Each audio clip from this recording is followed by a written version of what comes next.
Chapter 779. The latest chapter of this book is not finished yet. For more wonderful content, please scan the QR code below to download the app. Novels are updated faster. Millions of novels are free to read.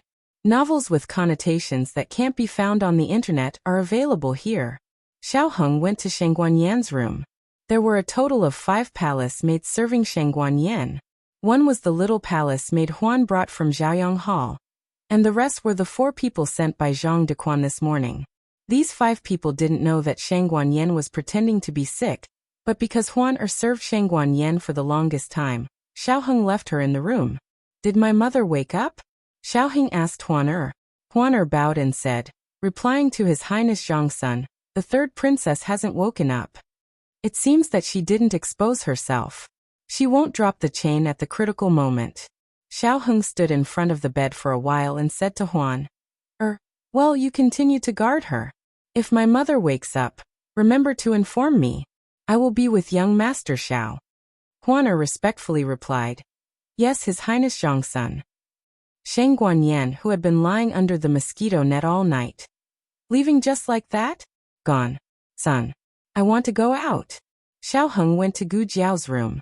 Empress Dowager Zhuang was storing candied fruits. She hasn't eaten for 3 days. The 15 candied fruits that she saved with great difficulty were broken in the heavy rain. Gu Jiao promised to give them to her without missing a single one. While putting the candied fruits into her new jar, she casually said, who are the 4 people outside? Xiaoheng said, the palace maids and eunuchs sent by His Majesty. Strictly speaking, they are my mother's people. Empress Dowager Zhuang asked, they were just sent? Xiaoheng said, yes, they were sent this morning. Empress Dowager Zhuang lightly said, that little eunuch with protruding ears, keep an eye on him. Xiaoheng realized something and asked with a frown, is there a problem with him? Yes. Empress Dowager Zhuang gave him an affirmative answer without hesitation. Xiaoheng was slightly stunned. That little eunuch seems to be the most honest of the 4. Moreover, the 4 of them were sent by Zhang Dequan. My mother said that Zhang Dequan is a trustworthy person. Empress Dowager Zhuang said, either your mother trusted the wrong person, or Zhang Dequan trusted the wrong person. Xiaoheng pondered for a moment. How did Grandaunt know? Empress Dowager Zhuang said, I think that person is an eyesore and I hate him. If he can make me feel this way, there must be a problem. Xiaoheng, is that so? Empress Dowager Zhuang sighed and said, when you have been betrayed by 1,000 palace servants, you will remember the appearance of 1,000 betrayals. All your little thoughts will have nowhere to hide. Gu Jiao said, Great Aunt, please speak human language. Empress Dowager Zhuang said, I want a candied fruit. Gu Jiao. It was impossible to give more candied fruits. If she said 15, then it was 15. Empress Dowager Zhuang finished the last candied fruit and smacked her lips. She wanted to take 2 more while Gu Jiao wasn't paying attention. As soon as she raised her hand, Gu Jiao said, there are 6 left on the plate. Gu Jiao was making a mattress on the bed. She didn't look up, but she saw the shadow on the ground. Empress Dowager Zhuang's body stiffened. She curled her lips and pushed the plate of candied fruits to the side. She snorted with a sour face. Can there be some trust between people? Am I the kind of person who steals candied fruits? Humph. I don't want to eat anymore. Lulang is for you to eat. Okay. Xiaoheng brought the plate of candied fruits over under Empress Dowager Zhuang's death stare. Needless to say, these 6 candied fruits would become Empress Dowager Zhuang's private property in a while. Xiaoheng said, that eunuch. Empress Dowager Zhuang chuckled and said, this kind of low-class little trick is something that I've never played before. Keep him. I want to see who sent him. She actually planted a spy beside her Jiao Jiao and Lulang. She must be tired of living. If I can't crush you to death, then my name isn't Zhuang Jince. Great Aunt, do you have a plan? Xiaoheng asked. Empress Dowager Zhuang glanced at Gu Jiao and Xiaoheng and said lightly, this is my gift to you. Just wait for it. The Imperial Palace. Imperial concubine Han was copying Buddhist scriptures in her bedroom. At night, there was a heavy rain. Many places in the palace were filled with water. When Su Gao came in from the outside, his whole body was wet, and his shoes were also wet. However, he didn't dare to change his shoes first. Instead, he went to Imperial Concubine Han to report the news that the spy had reported. "How's the situation over there?" Imperial Concubine Han asked as she copied the Buddhist scriptures. Su Gao saluted and said, "The emperor's grandson trusts Zhang Dequan very much. He has accepted all the people that Zhang Dequan sent." Imperial Concubine Han sneered and said, "Zhang Dequan received Empress Xuanyuan's favor in the past. He has always remembered Empress Xuanyuan's kindness in his heart. Shangguan and Shangguan Qing both understand this. Therefore, they firmly believe in the people that Zhang Dequan sent. However, they never expected that this consort had already planted someone by Zhang Dequan's side." Su Gao laughed and said, "That person was bullied by a eunuch when he was 8 years old. Zhang Dequan saw him and saved him. After that, he turned to Zhang Dequan. Zhang Dequan took care of him for 9 years and also observed him for 9 years." Imperial Concubine Han smiled proudly and said, "Unfortunately, he didn't see any flaws." Su Gao said, "How could he know that the bullying that year was arranged by Imperial Concubine?" Imperial Concubine Han dipped her finger in ink and said proudly, "That little eunuch is also smart. Over the years, we have cultivated a lot of people in the dark, but also exposed a lot. He is very smart. Go back and tell him that if he can help me overthrow Shangguan Yan and her son, I will ask for an imperial edict for him to be transferred to the palace supervisor." The palace supervisor just happened to be gone. Although he is still young, it is not difficult for me to help him get the position. Su Gao exclaimed, "This is really a great grace. Even this servant is jealous." Imperial Concubine Han said, "Then I will transfer you to the palace supervisor." Su Gao hurriedly smiled and said, "Look at what Imperial Concubine is saying. This slave is jealous that he got Imperial Concubine's appreciation. How can I be jealous of the position of the palace supervisor? To be able to serve Imperial Concubine is this slave's good fortune. This slave will follow Imperial Concubine for a lifetime." Imperial Concubine Han smiled and said, "You really know how to talk." Su Gao smiled and stepped forward to grind the ink for Imperial Concubine Han.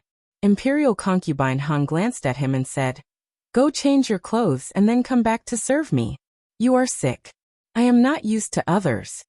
Su Gao was moved. "Yes." Just as he was about to withdraw, a burst of laughter came from outside the bedchamber. Imperial Concubine Han hated noise. She frowned and said, "What's that noise?" Su Gao listened carefully and said, "It seems to be the young commandery princess's voice. This slave will go and take a look." At this moment, the rain was not heavy.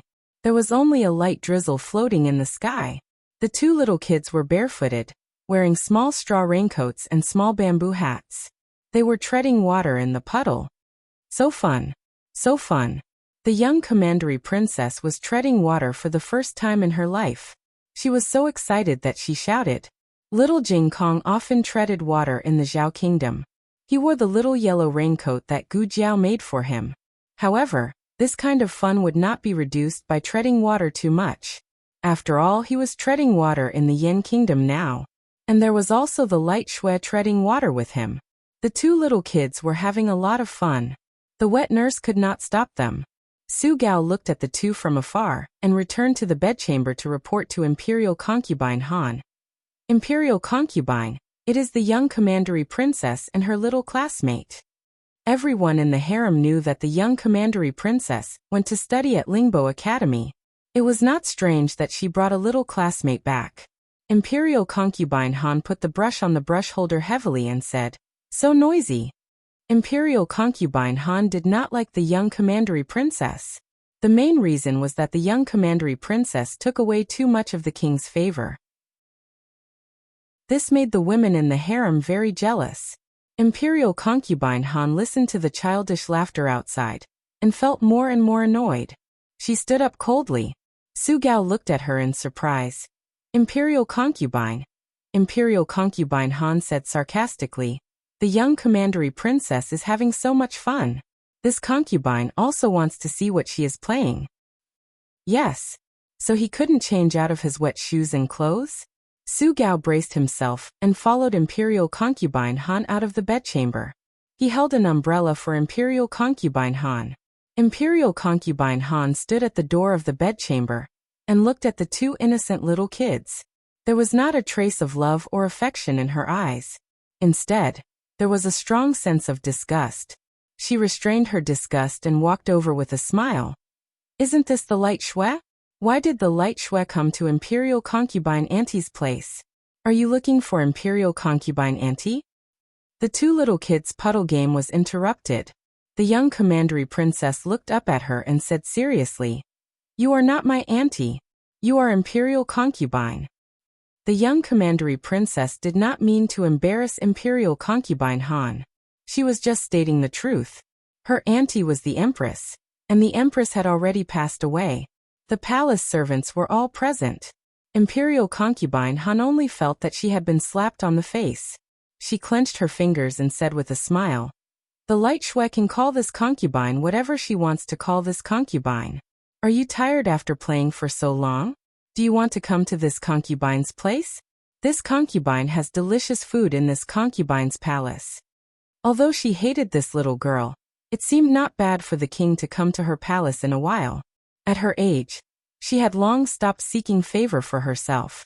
However, there was nothing bad about being an old married couple with the king, just like the king and Empress Xianyuan. The young commandery princess. "Jing Kong, do you want to eat?" "Little Jing Kong. What about you?" The young commandery princess. "I'm not hungry." Little Jing Kong. "I'm not hungry either." The young commandery princess. "Then we won't eat. Let's continue playing." Little Jing Kong's first impression of Imperial Concubine Han was not very good. She spoke arrogantly and did not even bend her back. As a child, it was very tiring to look up at her, and she did not even ask for his name. Little Jing Kong still did not know that this was called being arrogant. He just felt uncomfortable. He said, "I don't want to play here. Let's go over there." The young commandery princess nodded. Okay. The two little kids happily decided. "Goodbye, Imperial Concubine." The young commandery princess politely bid farewell. Imperial Concubine Han's face turned cold. "This concubine is trying to be nice to you. You're just a little commandery princess. You don't even have real power in your father's hands. How dare you look down on me?" It was not true that the older one was, the more tolerant one would be. Sometimes when a person was vicious, it had nothing to do with age. Some evil people would only become more vicious when they got older. Imperial Concubine Han could not afford to offend the young commandery princess. She could only vent her anger on the young commandery princess's new friend. The two children clattered forward. Little Jing Kong happened to be beside Imperial Concubine Han. Imperial Concubine Han calmly stretched out her foot and stretched it towards Little Jing Kong's foot. Little Jing Kong did not see clearly that it was Imperial Concubine Han's foot. He thought it was a rock and stepped on it. Imperial Concubine Han. Digression. Almost 9,000 votes. Please break the 1,000 mark. The latest chapter of this book is not finished yet. For more exciting content, please scan the QR code below to download the app. Novels are updated faster and more fully. Millions of novels are free to read. All the novels that you can't find online are available here. https://www.zhhbqg.com/89642_8964286/10638777. HTML Genius memorized the website address in 1 second. www.zhhbqg.com Bikuj mobile reading website. Chapter 780. The latest chapter of this book is not finished yet. For more exciting content, please scan the QR code below to download the app. The novel will be updated faster.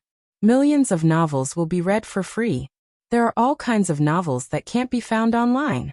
The child's kick seemed weak, but it was a different story if the child was Little Jing Kong. This was Little Jing Kong, who had been practicing martial arts in the temple since he was a child, and had started practicing martial arts not long ago. The strength of his kick was incredible. Imperial concubine Han only felt that the back of her foot had been hit by a small weight. She let out a cry of pain. Ouch!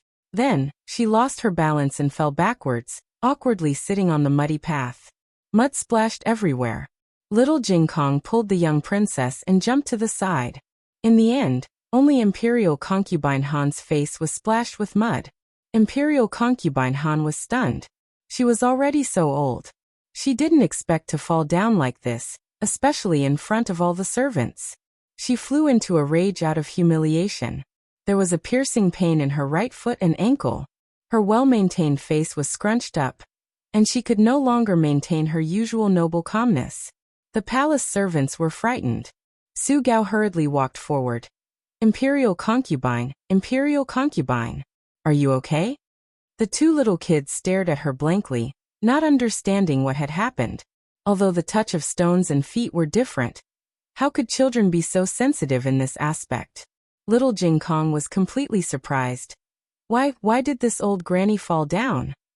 Imperial concubine Han was about to be helped up by someone, but the word granny made her so angry that her entire body exploded and she fell down again. Old granny. Little kid, do you have any eyesight? Imperial concubine Han was a first-class beauty when she was young. Even though she was old, she paid special attention to her daily maintenance. She looked like she was less than 50 years old. She was an elegant beauty.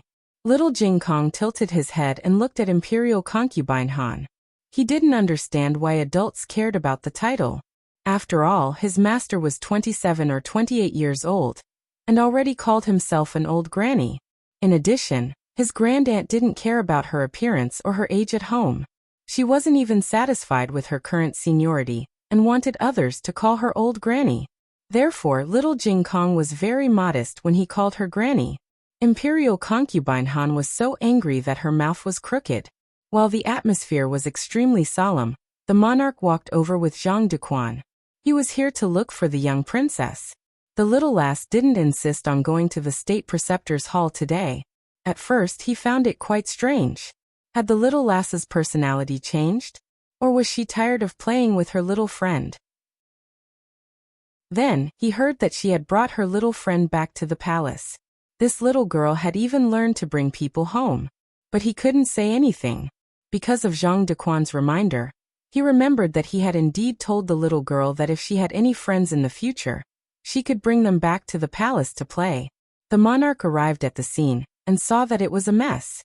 Imperial concubine Han looked like she had suffered a disaster, and the two little kids seemed to have been frightened by her. What happened? He asked in a deep voice. Your Majesty. Imperial concubine Han, and the others hurriedly bowed to the monarch. Imperial concubine Han didn't bother to tidy up her appearance and said to the king, Your Majesty, it's nothing serious. It's just that child just now. She accidentally stepped on my foot. Before she could finish speaking, the young princess rushed over and hugged the king's thigh. She turned her head to look at Imperial concubine Han and said, Imperial concubine Han fell. She's in pain. I'm so scared. What are you scared of? The king didn't know whether to laugh or cry. If you're so timid, why do you still run out every day? Little Jing Kong walked over and greeted politely, Hello, Uncle Light Shui. He already knew the identity of the young princess, and that her uncle was the king of the Yan kingdom. But his family had never instilled in him the concept of hierarchy between the imperial power and the commoners. The emperor of Zhao country and Qin Chuyu didn't either. It was just a simple matter of making friends. The king's gaze fell on the little boy's young face. It was normal for him to be calm when he didn't know his identity, but now that he knew he was the king of the Yan kingdom, he could still be so fearless and calm. Was this little boy stupid and didn't know what imperial power was? Or was he born fearless even if he knew? The king suddenly thought of the Xianyuan family, and what Xianyuanli had said. He asked Xianyuanli what he pursued in his life. He thought Xianyuanli would answer that he would be loyal to the Yan kingdom, assist the emperor, or revive the Xianyuan family, and make the Xianyuan family the most powerful family in the Yan kingdom under Xianyuanli's leadership. But he didn't get any of his answers right. Xianyuanli stood under the bright sky and said with a solemn expression, Set your heart for heaven and earth. Set your life for the people. Inherit the lost knowledge of the past, and bring peace to the world. Set your heart for heaven and earth. Set your life for the people. Inherit the lost knowledge of the past, and bring peace to the world. He had lived for half his life and had never heard such enlightening words. At that moment, he felt that as the king of a country, he had become narrow-minded. Uncle, why aren't you saying anything? Jing Kong said hello to you. The young princess hung on his leg and grabbed the jade pendant on his waist. Only the young princess would be so daring. Prince Ming also grabbed it when he was young, and the result was miserable. The king's face darkened immediately. The king came back to his senses and gently took away the young princess's hand. You're not allowed to grab this. Okay. The young princess obediently took back her little hand. The monarch didn't want to think about the past anymore. Under the gaze of his little niece, he greeted Jing Kong respectfully and asked, "Why are you treading water?" "It's fun," the young princess said. "A girl should act like a girl." The king was about to say this when he remembered that Shangguan Yen was even more naughty than the young princess when she was young. The young princess only stepped on puddles, but Shangguan Yen jumped into mud. The palace didn't let her jump, so she ran to the Xianyuan family to jump. Thinking of Shangguan Yen, the king's expression became complicated. Since the king was here, it was impossible to continue the game of treading water. Imperial concubine, please return to the palace, the king said to Imperial concubine Han. Imperial concubine Han smiled softly and said, "It's raining. Your Majesty, why don't you bring the young princess and her little classmate to my palace? I'll let people prepare dinner. There's crispy meat that the young princess likes to eat." The king looked at the young princess, but the young princess shook her head. "I don't want to go to Imperial concubine's place." The king took the two little kids back to his bedroom. Imperial concubine Han saw that the king didn't care about her at all. She was so angry that her feet hurt even more. Little Jing Kong had a pleasant night in the palace. He stepped on puddles and ate the imperial food. Although he could only eat vegetarian dishes, the taste was very good. It was getting late. The king called Zhang Dequan. "Go to the rearguard commandery and ask Wang Su to send Jing Kong to the imperial teacher hall." The imperial grandson liked children very much, and asked him to accompany him in the imperial teacher hall. The king was very tolerant towards a grandson who was about to die. As long as he didn't kill or set fire, the king would let him do whatever he wanted. Wang Su had a friendship with the imperial grandson. Asking him to send Jing Kong back was also a disguised way for the imperial grandson to see more of his former friends in the last days of his life. However, Wang Su was not there. He went out to do something. "Then you will personally send him back," the king said. "Yes." Zhang Dequan brought two imperial experts and sent little Jing Kong back to the imperial teacher hall. Little Jing Kong held the bag of books and said, "Okay, I can go in by myself. Goodbye, eunuch Zhang." Zhang Dequan said, "I will send you in." Little Jing Kong waved his hand. "No need. I know the way." He had walked from the entrance to the Qilin Hall many times. It was no longer raining. Little Jing Kong held the bag of books and jumped out of the carriage, running towards the Qilin Hall. "Slow down." Zhang Dequan couldn't catch up with him even if he wanted to. How could this little guy run away so fast? Little Jing Kong wanted to jiao, so of course he ran fast. He ran forward energetically and didn't notice that there was someone in front of him. But the moment he was about to bump into the person, he suddenly became alert. He held the bag of books and dodged to the side, brushing past the person. However, his wrestling attribute suddenly flared up, and he fell forward with a cry of pain. That person suddenly turned around and grabbed little Jing Kong with her slender jade-like hand. The bag of books in little Jing Kong's arms fell down. He was quick to react. He hooked and grabbed the bag with his little toe. He caught the bag of books that almost fell into the puddle. "Wow!" the man exclaimed in surprise. Obviously, he didn't expect the little guy to react so quickly. "What's your name?" he asked. Little Jing Kong was still being carried by him, like a little silkworm hanging on a tree. Little Jing Kong turned his head to look at him and said, "I'm Jing Kong. Who are you?" He said, "I'm Feng Wuming, Taoist name Qing Feng." "What does Taoist name mean?" Little Jing Kong only knew the Taoist name, but this guy was very good-looking. Taoist Ching Feng said. It's also a name. Little Jing Kong said. Oh, why do you have so many names? Because one of them was a Taoist name. Taoist Ching Feng didn't have any experience with children, so he couldn't explain it clearly. He simply changed the topic. Who did you learn your skills from? Little Jing Kong asked. You mean the skills just now? I created them myself. Did he learn how to wrestle from others? It seemed that he didn't have a master.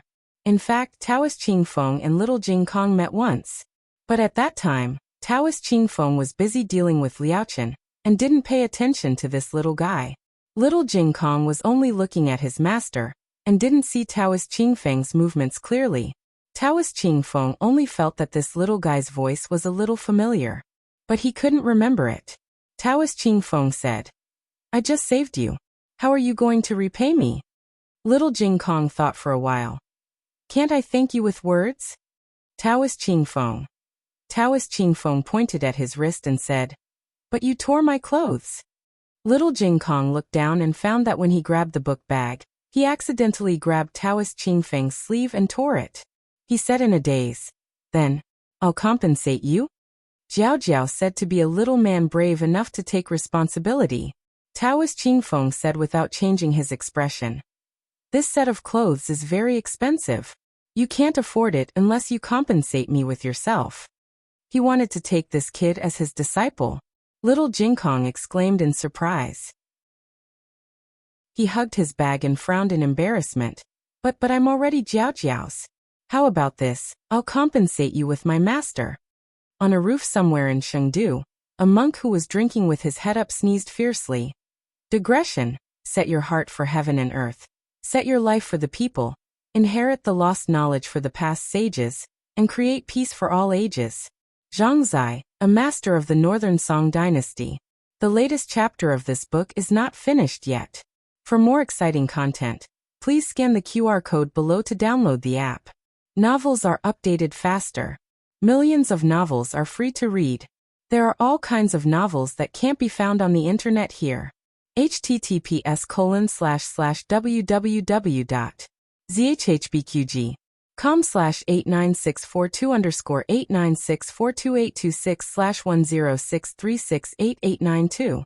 HTML Genius memorized this website's address. www.zhbqg.com Bikuj mobile reading website.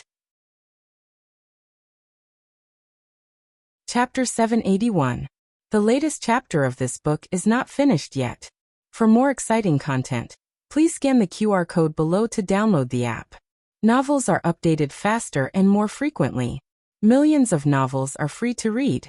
Novels that can't be found on the internet are all here. Jing Kong. Not far away, Yi Qing walked over. He looked at Taoist Ching Feng and then looked at little Jing Kong, who was being carried in the air by Taoist Ching Feng. He asked in confusion, What happened? Little Jing Kong explained. Big brother Yi Qing, I almost fell down. It was big brother Ching Feng who saved me. Yi Qing was even more confused. You guys know each other? Little Jing Kong said. We just met. So that's how it is. Yi Qing nodded and reached out to take little Jing Kong. Thank you, Ching Feng. Since Ching Feng failed to take in a disciple, he didn't say anything else and left without looking back. His temperament was different from normal people, so Yi Qing didn't take it to heart. The road was muddy, so he directly carried little Jing Kong back to the Qilin Hall. When Zhang Dequan finally caught up, little Jing Kong had already skipped to find Gu Jiao. Zhang Dequan went to visit Shang Guanyin. Knowing that Shang Guanyin didn't have any benefits, he sighed in melancholy. Little Jing Kong entered Gu Jiao's room and found out that his grandaunt and uncle were here. His reaction couldn't be said to be very similar to Xiao Heng's reaction, but it was exactly the same, a proper little chicken. Little monk, come here. Empress Dowager Zhuang sat on a chair and said to little Jing Kong. I'm not a little monk anymore. Little Jing Kong corrected, and patted his little ponytail with his little hand. My hair is so long. Empress Dowager Zhuang snorted. Humph, look. Little Jing Kong ran over with his bag of books, stuck out his little head, and let his grandaunt see his ponytail. Empress Dowager Zhuang said, And it seems to be a bit long. Empress Dowager Zhuang took the bag of books from his arms and put it on the table. He looked at the two and asked in surprise, "Grandaunt, granduncle, why did you guys come so far?" "To steal your food," Empress Dowager Zhuang said. Little Jing Kong acted as if he was facing a formidable enemy. He immediately pressed down on his pocket and said, I didn't hide any food." Empress Dowager Zhuang was speechless. On the way here from Little Jing Kong, he was tanned. Now that he was back, he was more muscular and stronger than when he was in Zhao country. It was indeed a healthy calf. Empress Dowager Zhuang didn't say anything, but a trace of imperceptible relief flashed through her eyes. After the brief shock, Little Jing Kong quickly regained his talkative nature and chattered away for the whole night. Empress Dowager Zhuang's fear of being dominated by the little trumpet spirit came to her head again. She leaned back in her chair, as if she had nothing to live for. The old chancellor tested him on his homework in Little Jing Kong, and discovered that he had learned quite a lot of new knowledge in Yan Kingdom. Even the old knowledge from before didn't fall behind. In the trip to the Yan Kingdom, only Little Jing Kong was studying seriously. Little Jing Kong insisted on sleeping with Gu Jiao and Grandaunt tonight. Gu Jiao didn't object. In the dead of night, the mysterious hall of the state preceptor closed its sharp eyes like a giant abyss beast. The mosquito net was filled with the smell of wine and medicine on Empress Dowager Zhuang. Little Jing Kong was sprawled out in the middle of the room, holding his favorite little golden abacus in his hand, and breathing evenly from his little mouth. Gu Jiao pulled a small piece of cloth and put it on his small belly. When she was about to close her eyes, she heard Empress Dowager Zhuang, who was sleeping outside, ask in a daze, "Is Gu Yan's illness really cured?" Gu Jiao said softly, "Yes, the operation was very successful. He will be like a normal person in the future." "Oh." Empress Dowager Zhuang turned over. After a while, she asked as if she was sleep-talking, "Xiaoshan has grown taller?" "Yes, a lot taller. It will be quieter here in a few days. I'll bring them here." "Okay." Empress Dowager Zhuang answered vaguely, and finally fell into a deep sleep. After Imperial concubine Han lost face outside the bedchamber, she came back and sat in her room for a long time. She didn't reconcile with her temper until midnight. Su Gao breathed a sigh of relief. "Your Highness."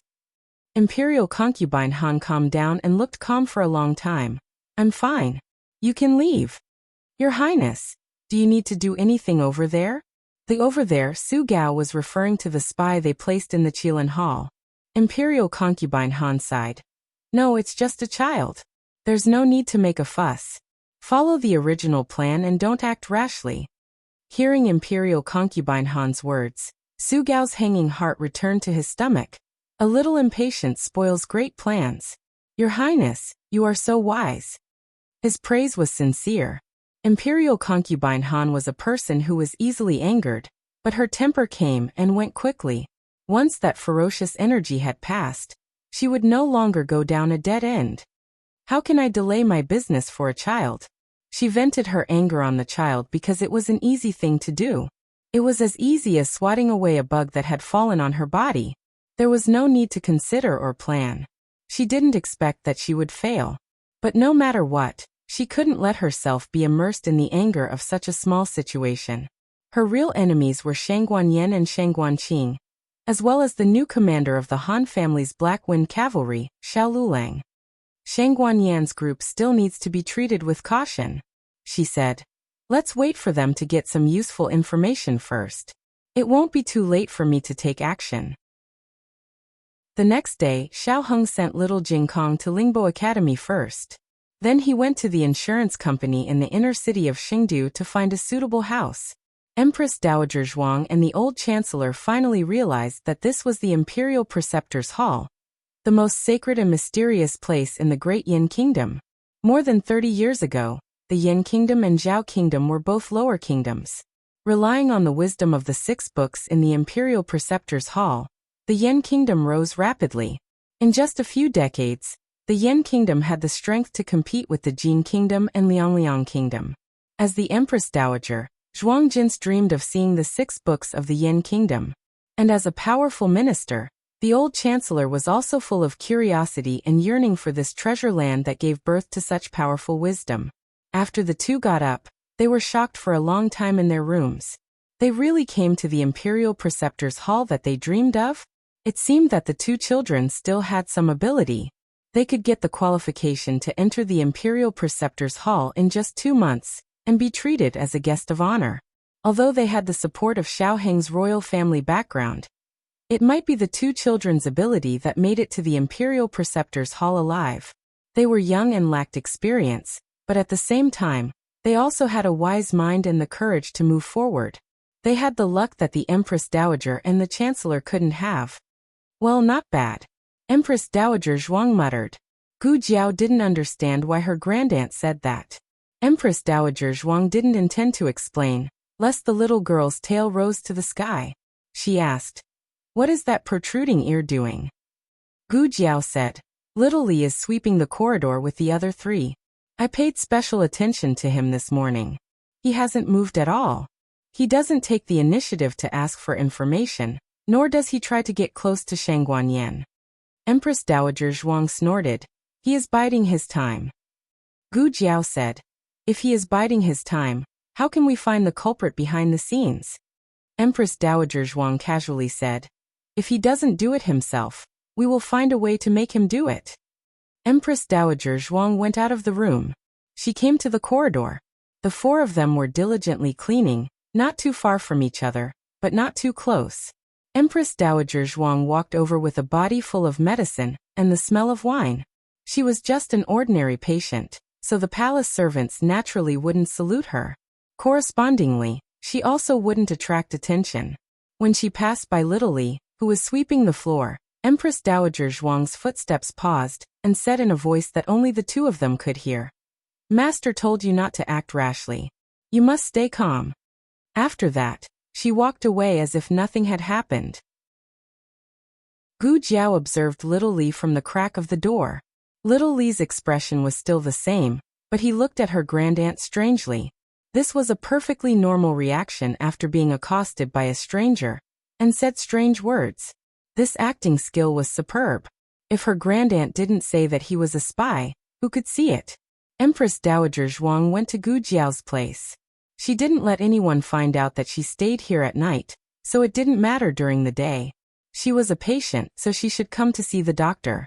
Gu Jiao closed the door and went to the window with her grandaunt. She whispered, "Grandaunt, what did you just say to him?"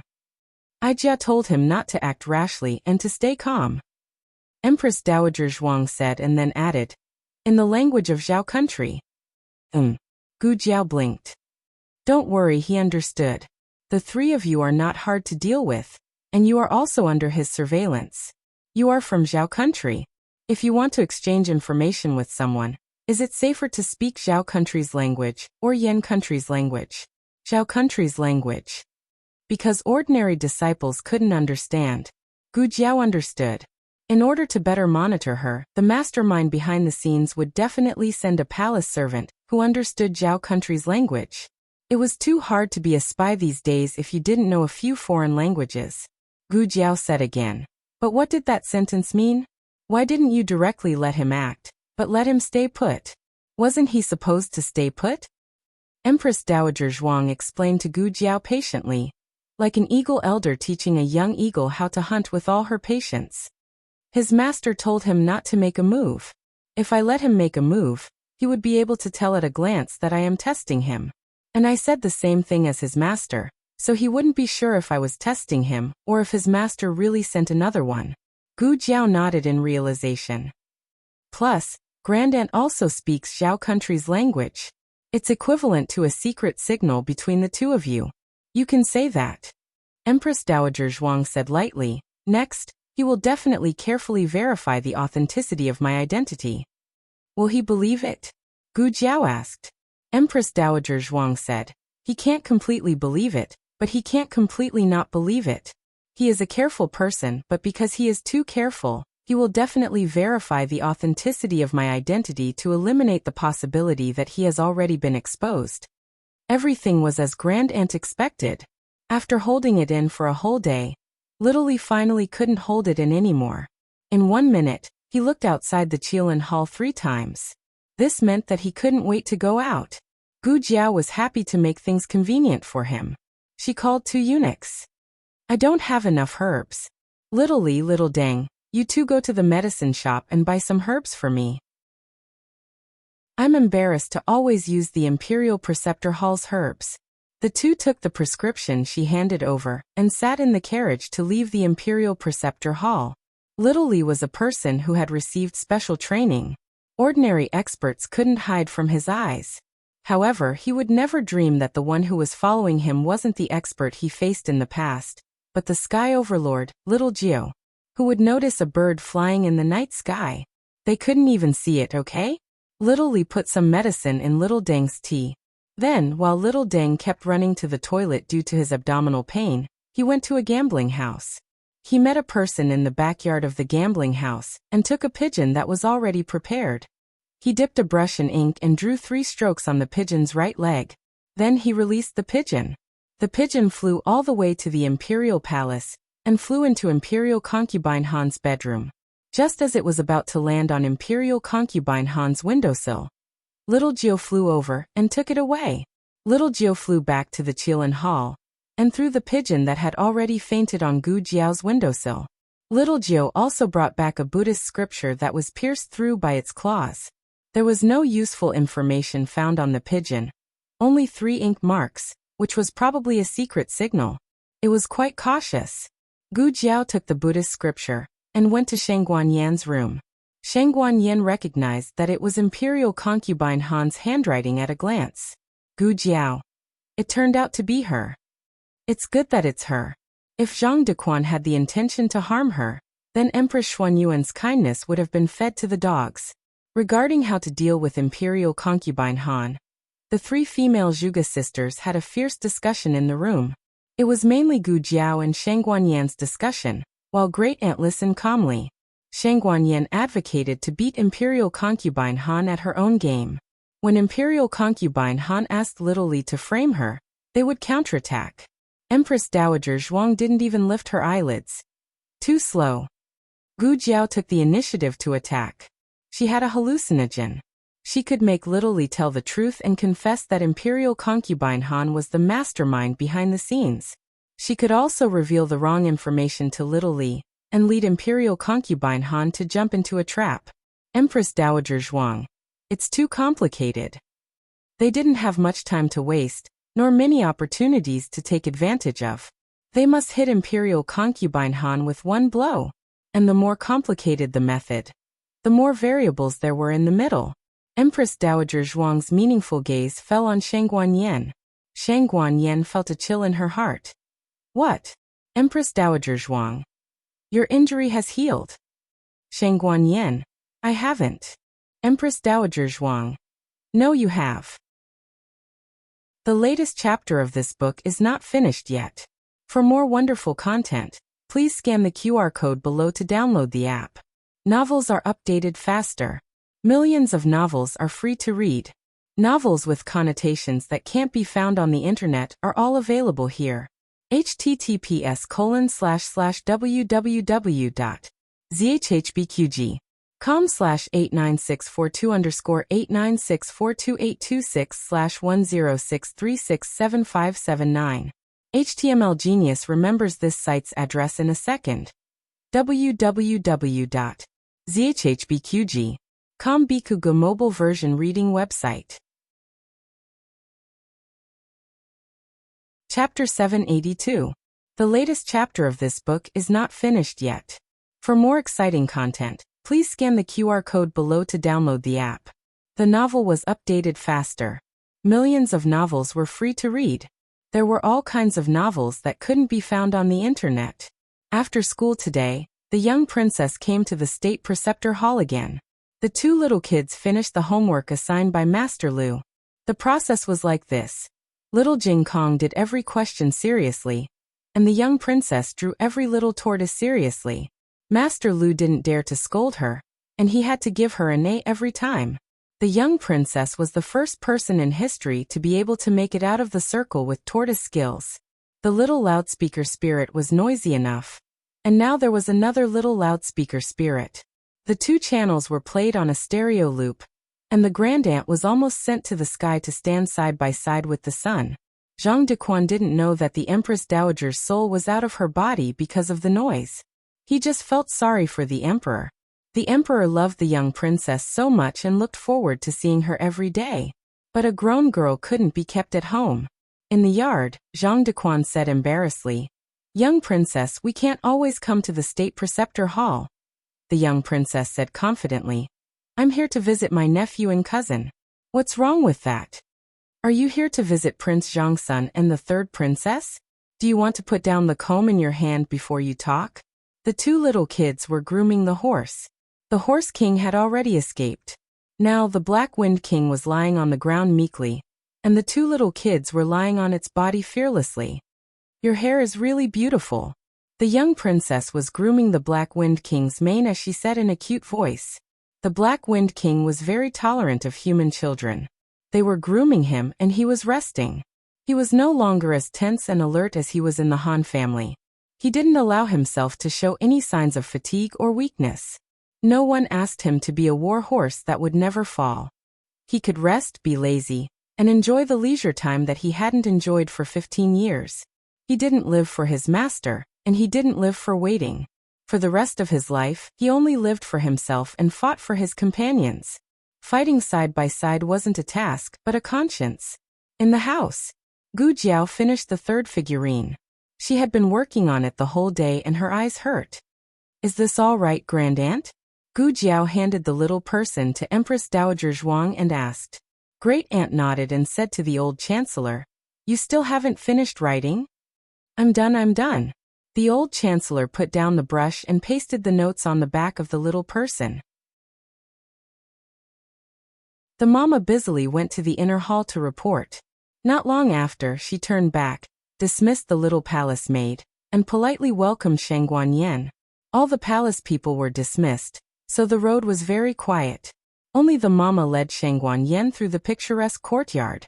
Every nyang in the palace has their own persona. For example, Imperial Concubine Han worships Buddha, Imperial Concubine Wang Xian plants flowers. The two people bypassed the corridor and stood in front of a room. The mama guarded the door and said to Shang Guanyan, Nyang is inside. Third princess, please." Shang Guanyan entered the room. Imperial Concubine Wang Xian sat on the main seat, like the sun in the clouds. When she saw Shang Guanyan, her eyes flashed with a trace of surprise. Then she came over and gently asked Shang Guanyan to sit down at the table. Shang Guanyan was very polite. She waited for her to sit down first before she sat down. This was a treatment that none of the previous imperial concubines had ever received. As the crown princess, except for the Empress Dowager and the Emperor, everyone else's status was below her. Imperial concubine Wang Xian smiled. "Yener is very polite today." Shang Guanyan said, "Today is different from the past. I am no longer the crown princess. Naturally, I can't put on the airs of a crown princess." Imperial concubine Wang Xian took a sip of tea, her eyes moved, and said, "I heard that Yener was seriously injured." Shang Guanyan bluntly said, "To tell you the truth, I faked my injury." Imperial concubine Wang Xian was stunned. Shang Guanyan smiled and said, "With Nyang's intelligence, you should have already guessed it, right?" Imperial concubine Wang Xian lowered her eyes. "This concubine is surprised that you have the courage to admit it in front of this concubine." Shang Guanyan said, "I came with sincerity. Naturally, I won't hide anything from Nyang."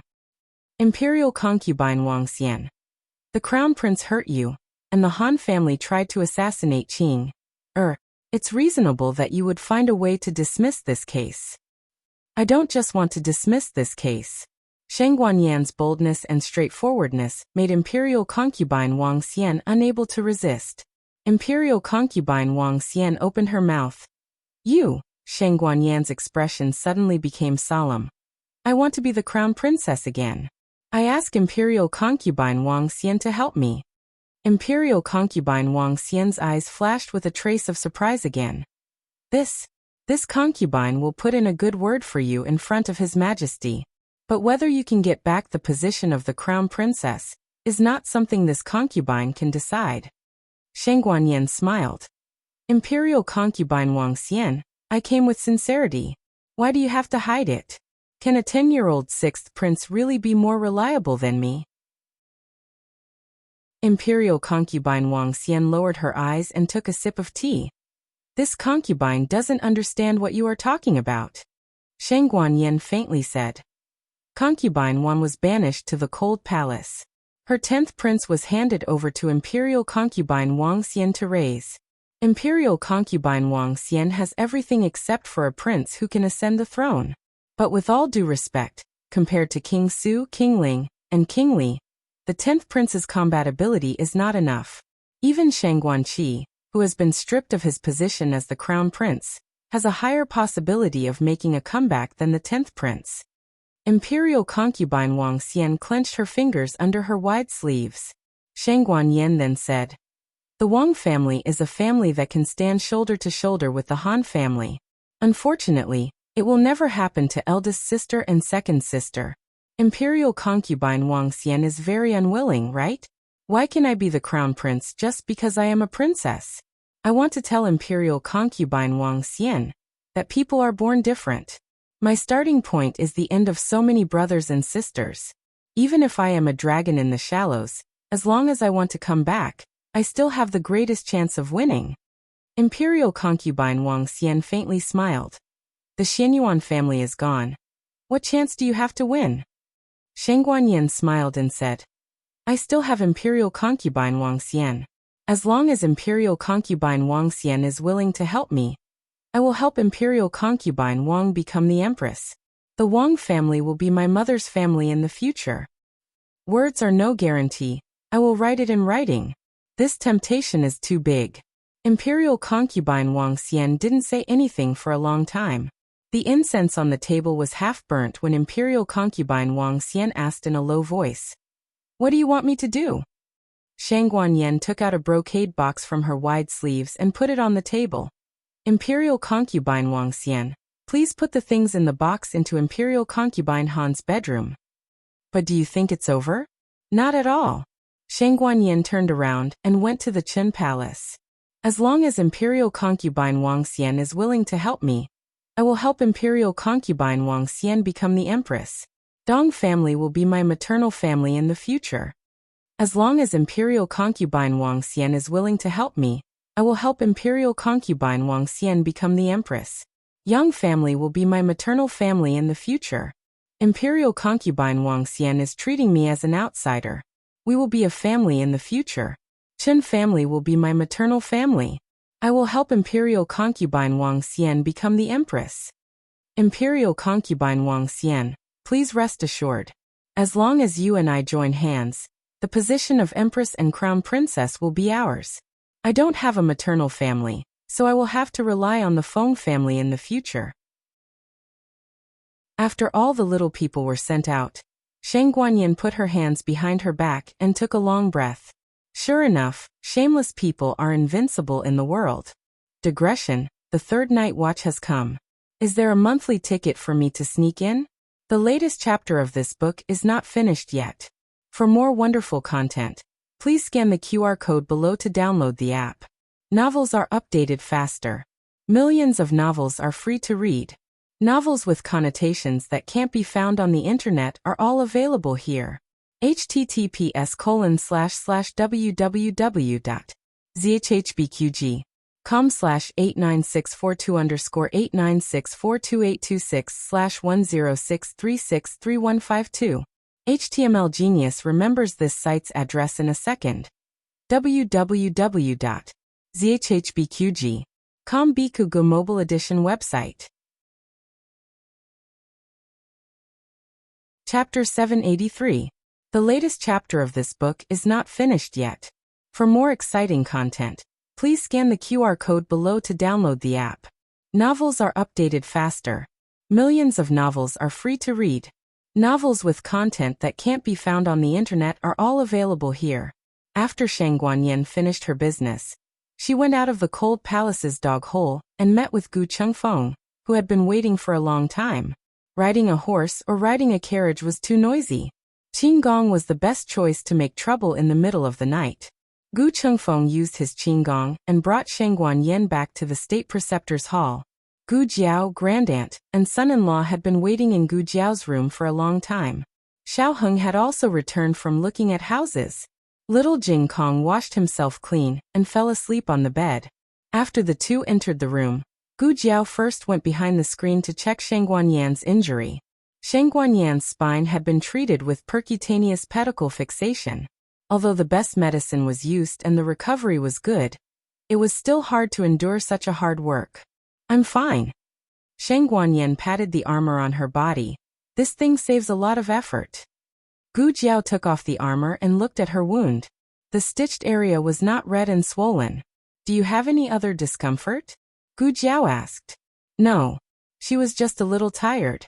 Sheng Guanyin didn't say this. Everyone was sparing no expense for the common cause. So what if she was a little tired and in pain? It was worth it. Sheng Guanyin wanted to put on the armor but was stopped by Gu Jiao. Gu Jiao said, "Go back to your room and rest. You can't sit or stand anymore." "I want to listen." Sheng Guanyin refused to leave. She wanted to join in the fun. She was born with a lively personality. After being locked in the imperial mausoleum for so many years, she didn't feel at home for a long time.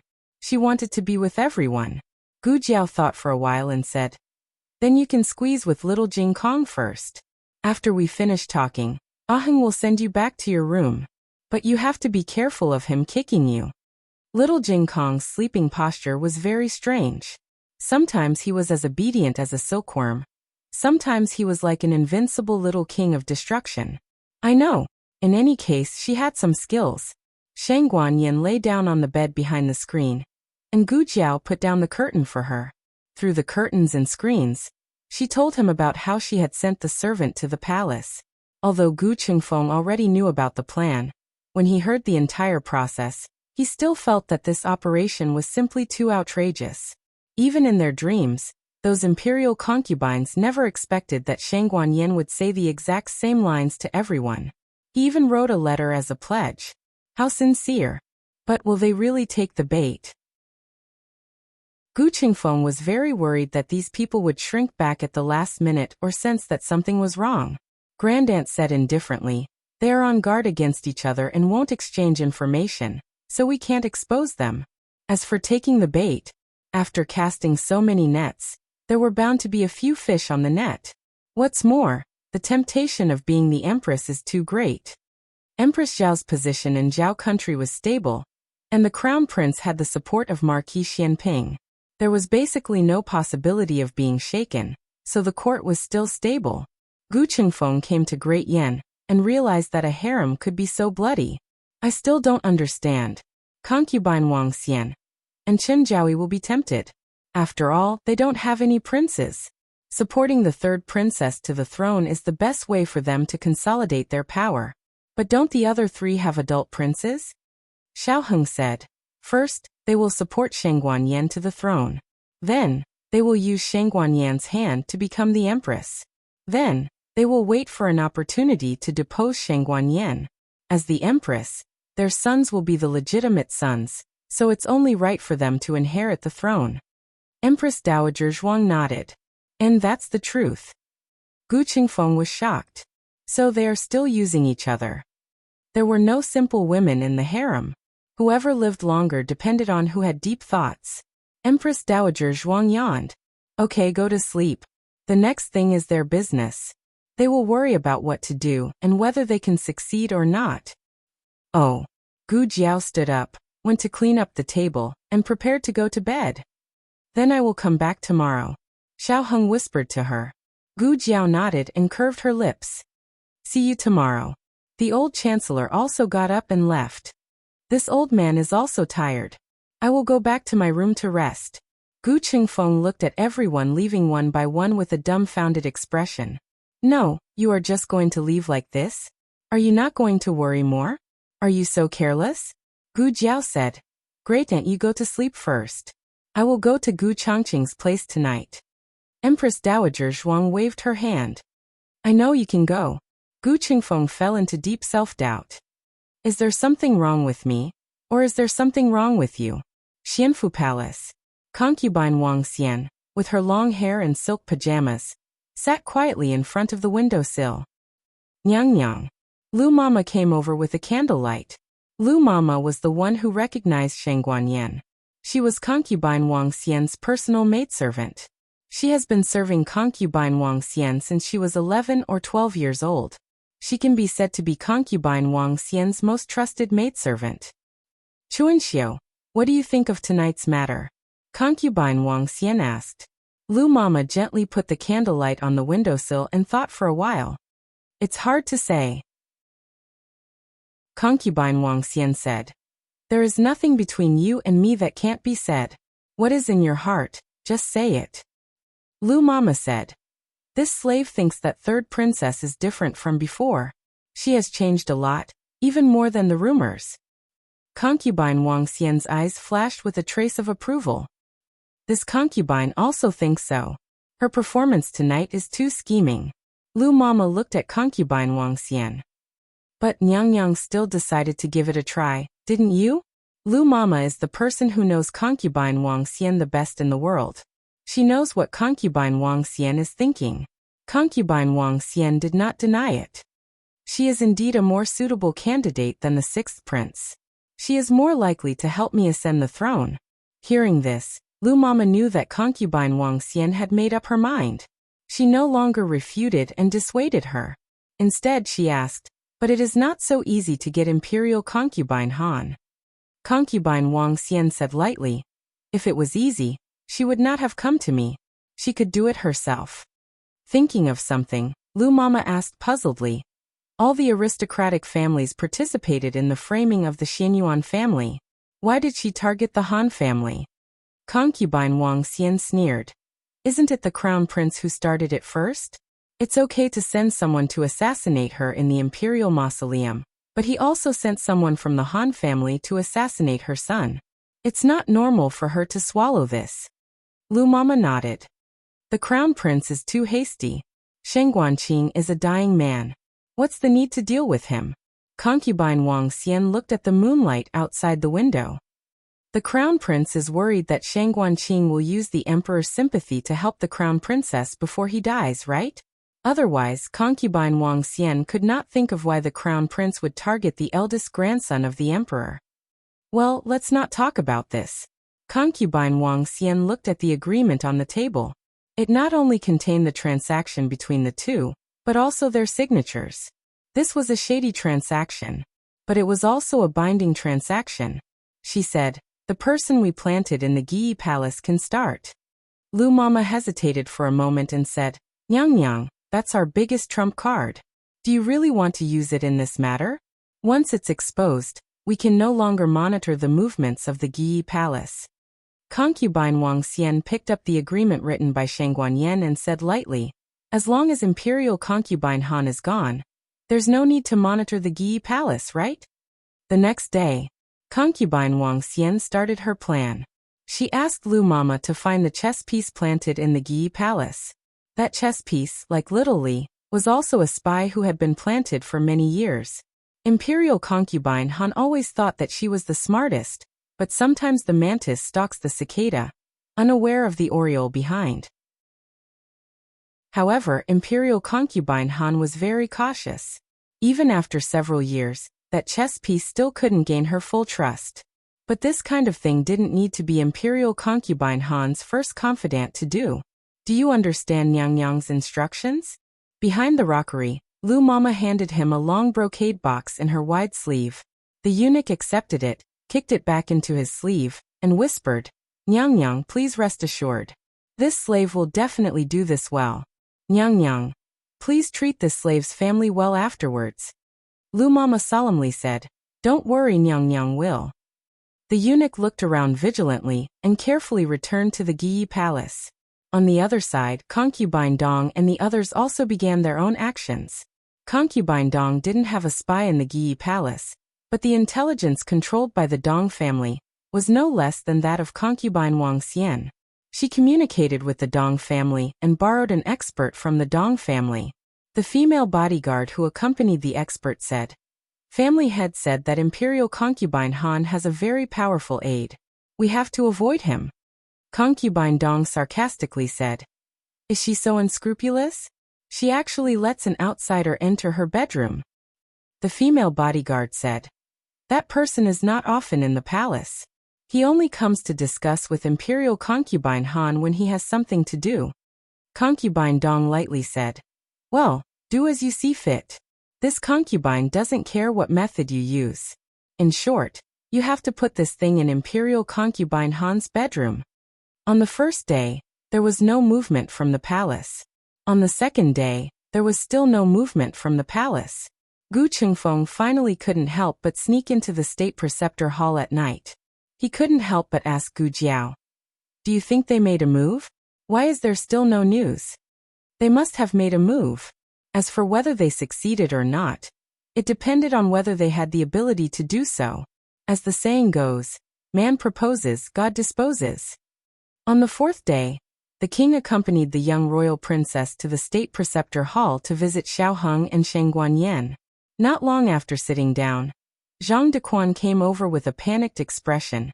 Your Majesty, something happened in the palace.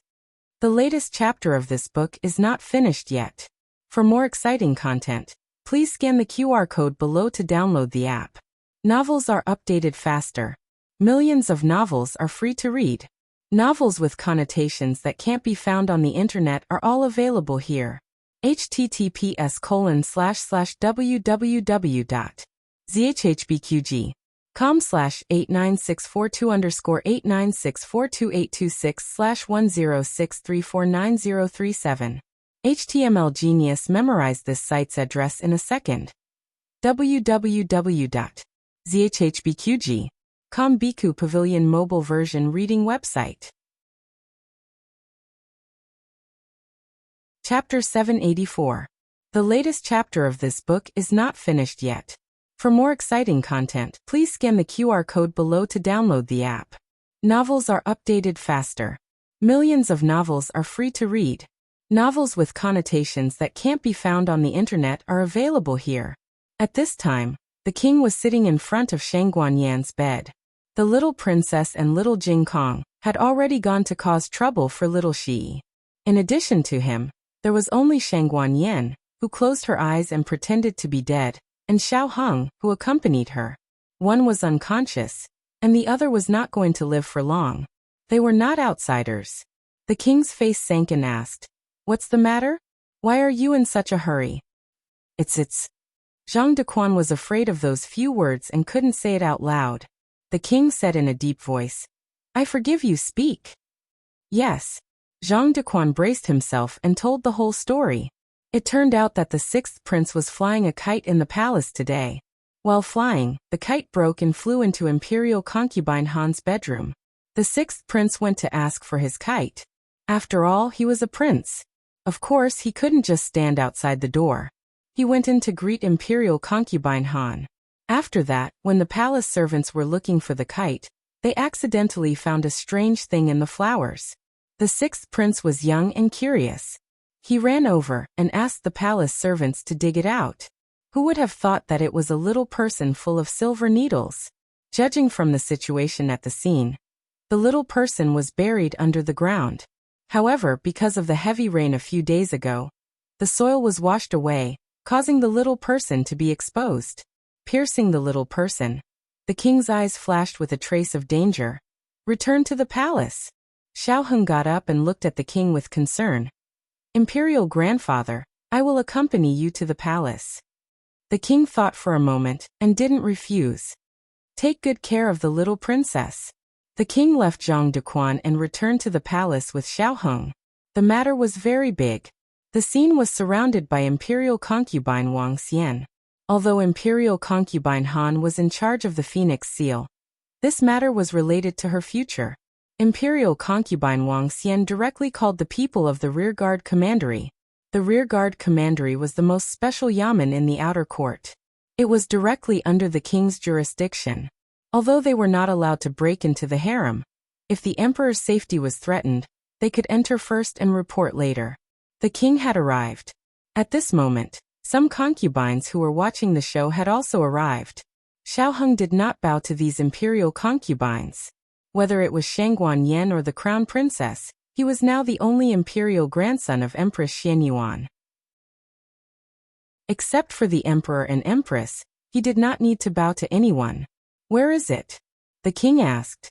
Wang Xianfei winked at Lu Mama. "Mama, give the things to His Majesty." "Yes." Lu Mama held a handkerchief with both hands. On the handkerchief, there was a little person dug out from the flowers. The sixth prince nestled in Wang Xianfei's arms in fear. He didn't understand why he was just looking for a kite. How could he make such a big scene? Imperial father looked very unhappy. "Mother, I'm scared," he whispered. "Don't be afraid." Wang Xianfei caressed his head and comforted him softly.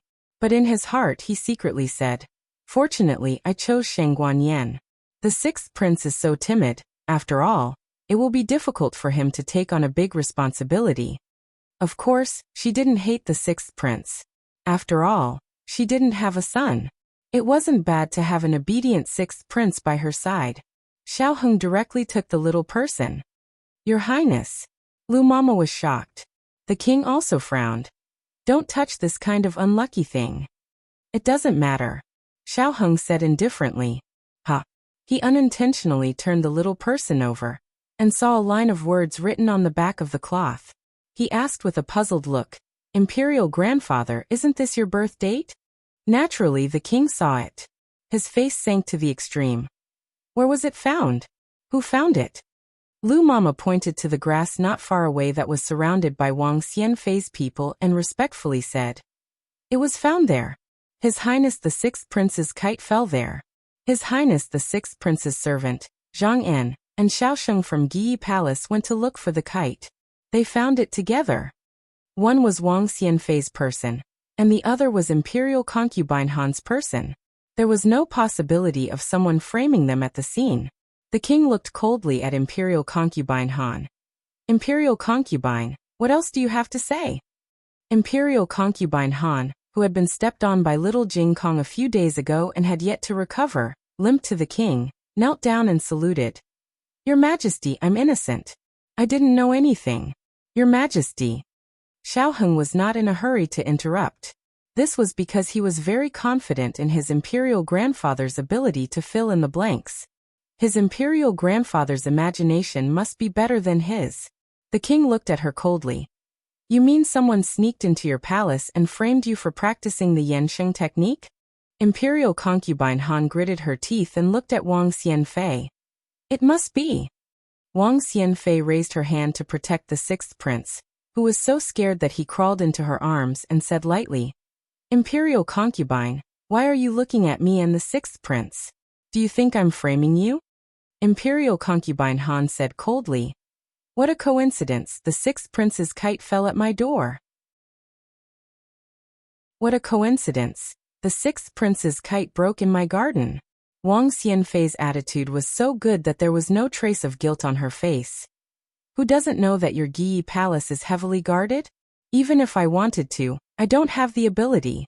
Imperial Concubine, I advise you to quickly admit your guilt. There are so many people in your palace, and not all of them are stubborn. You can interrogate them eventually. Instead of going to prison and suffering, it's better to admit your guilt obediently. Maybe His Majesty will be lenient and give you a lighter sentence." As she spoke, the king's eyes inadvertently swept over and caught a glimpse of a trembling figure hiding behind the people. The king raised his hand and pointed. "Bring him here." The guards of the rearguard commandery strode forward and pulled the eunuch out. The eunuch knelt on the ground, trembling like a sieve. With such a guilty and trembling appearance, no one would believe that there was no ghost. "Tell the truth," the king shouted. It's this servant who buried it," he stammered. It's Imperial Concubine, using this servant's family to threaten this servant. This servant didn't dare to disobey." Imperial Concubine Han's expression suddenly changed. Kneeling on the ground, she straightened her body and pinched her handkerchief to point at the eunuch. "Feng Yusheng, this concubine has treated you well. Why are you slandering this concubine?" The eunuch called Feng Yusheng kowtowed to her and cried, "Imperial Concubine, please let this servant's family go. This servant begs you. This servant is willing to apologize with death." But please forgive the servant's family. After saying that, without waiting for Imperial Concubine Han to speak, he suddenly got up and banged his head on the rockery. Of course he had to die. Otherwise, if he went to prison and was tortured to extort a confession, it would be bad if Imperial Concubine Wang Xian was exposed. Imperial Concubine Wang Xian couldn't hide her disappointment. Imperial Concubine, you and His Majesty have been together for so many years. Just because His Majesty deposed the Crown Prince, you hold a grudge against His Majesty and use Yan Sheng's technique to frame His Majesty? Imperial Concubine, your heart is too cruel. Xiaoheng, everyone in the harem knows how to act. Speaking of which, there were so many little people. Was Imperial Concubine Wang Xian the only one who succeeded? He didn't feel that there were too few little people exposed. He was simply curious. Unexpectedly, just as this thought flashed through his mind, he saw a puppy raised by Imperial Concubine Han carrying a little person over. Imperial Concubine Han only raised the puppy for a few days before she didn't like it and gave it to the servants to raise. They hadn't seen each other for many days. She didn't expect to meet again in such a desperate situation. Imperial Concubine Wang Xian frowned. What was going on? Why did another little person come? Didn't she only give Feng Disheng a little person? This little person was Imperial Concubine Dong's masterpiece. Imperial Concubine Dong's experts lurked in the palace for 2 days before waiting for the right time. It wasn't enough to just bury the little person. They had to expose the little person. Imperial Concubine Wang Xian chose to use the sixth prince, while Imperial Concubine Dong targeted Imperial Concubine Han's dog. The little person was buried with the bones. It wasn't buried deep, so the dog could dig it out with a few scratches. Imperial Concubine Dong originally wanted to visit Imperial Concubine Han, so that she could discover the Yan Sheng technique on the spot. However, Imperial Concubine Wang Xian led the people of the rearguard commandery to surround Imperial Concubine Han's palace. Imperial Concubine Dong inquired about it. The palace people said that Imperial Concubine Han was using the Yan Sheng technique in the palace. Imperial Concubine Dong thought that her little person was accidentally discovered by Imperial Concubine Wang Xian and the sixth prince. This was a good thing. It saved her the trouble of coming forward. This little person had Sheng Guanyan's birth date written on it. The monarch's face became even darker. He clenched his fists and trembled with anger. Very good, Imperial Concubine, you're very good. Guards, search for her. I want to see how many dirty things are hidden in this poisonous woman's palace. Yes. The guards of the rearguard commandery responded. The guards found 7 or 8 little people in Imperial Concubine Han's palace in one breath. Why were there 7 or 8? One of them was only half a person. The corner of Xiaoheng's mouth twitched. This is too much. Gu Jiao Jiao, didn't you say that you wouldn't add drama? Gu Jiao, it's little Jiao Humph. 3 days ago, Sheng Guanyan found a total of 5 imperial concubines. Among them, Imperial Concubine Wang Xian, Imperial Concubine Dong, and Imperial Concubine Feng successfully put the little people in Imperial Concubine Han's palace. Imperial Concubine Chen Shu and Imperial Concubine Yang De both failed. However, this didn't affect the 2 of them from coming to watch the fun. The 2 of them arrived at the same time as Imperial Concubine Dong and Imperial Concubine Feng. Imperial Concubine Feng saluted the 3 of them. The 3 of them politely greeted each other. After a set of tedious and artificial etiquette, the 4 of them went to Imperial Concubine Han's small garden. When they saw the 7.5 little people on the stone table, their expressions suddenly froze. Imperial Concubine Feng, Imperial Concubine Dong, Imperial Concubine Wang Xian. I only put 1 little person. Imperial Concubine Chen Shu, Imperial Concubine Yang De. I obviously didn't put it in. The 5 of them were simply dumbfounded. Imperial Concubine Han was also dumbfounded. Imperial Concubine Wang Xian, are you crazy? Do you need so many little people to frame me? Also, how did you put them in? Digression, little Jyotsundara, chirp. The latest chapter of this book is not finished yet.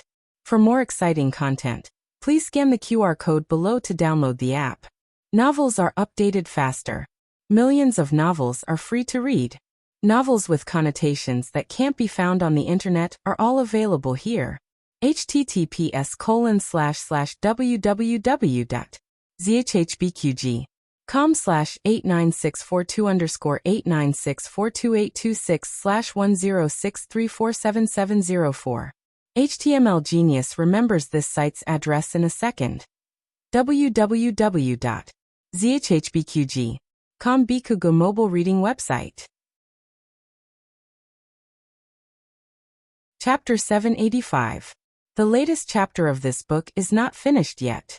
For more exciting content, please scan the QR code below to download the app. The novel was also updated at a faster rate. Millions of novels were read for free. There are all kinds of novels that can't be found online here. If Imperial Concubine Han hadn't planted a spy in the Qilin Hall first, they could have dealt with her later. The sky wanted to rain, the mother wanted to get married, and the Imperial Concubine wanted to court death. There was nothing that could be done. After the monarch issued the decree to abolish the Imperial Concubine, he left with Xiao Heng with a cold expression. Wang Xianfei and the others also left the Guiyi Palace after sending the monarch off. Wang Xianfei asked the palace maid to bring the sixth prince back first.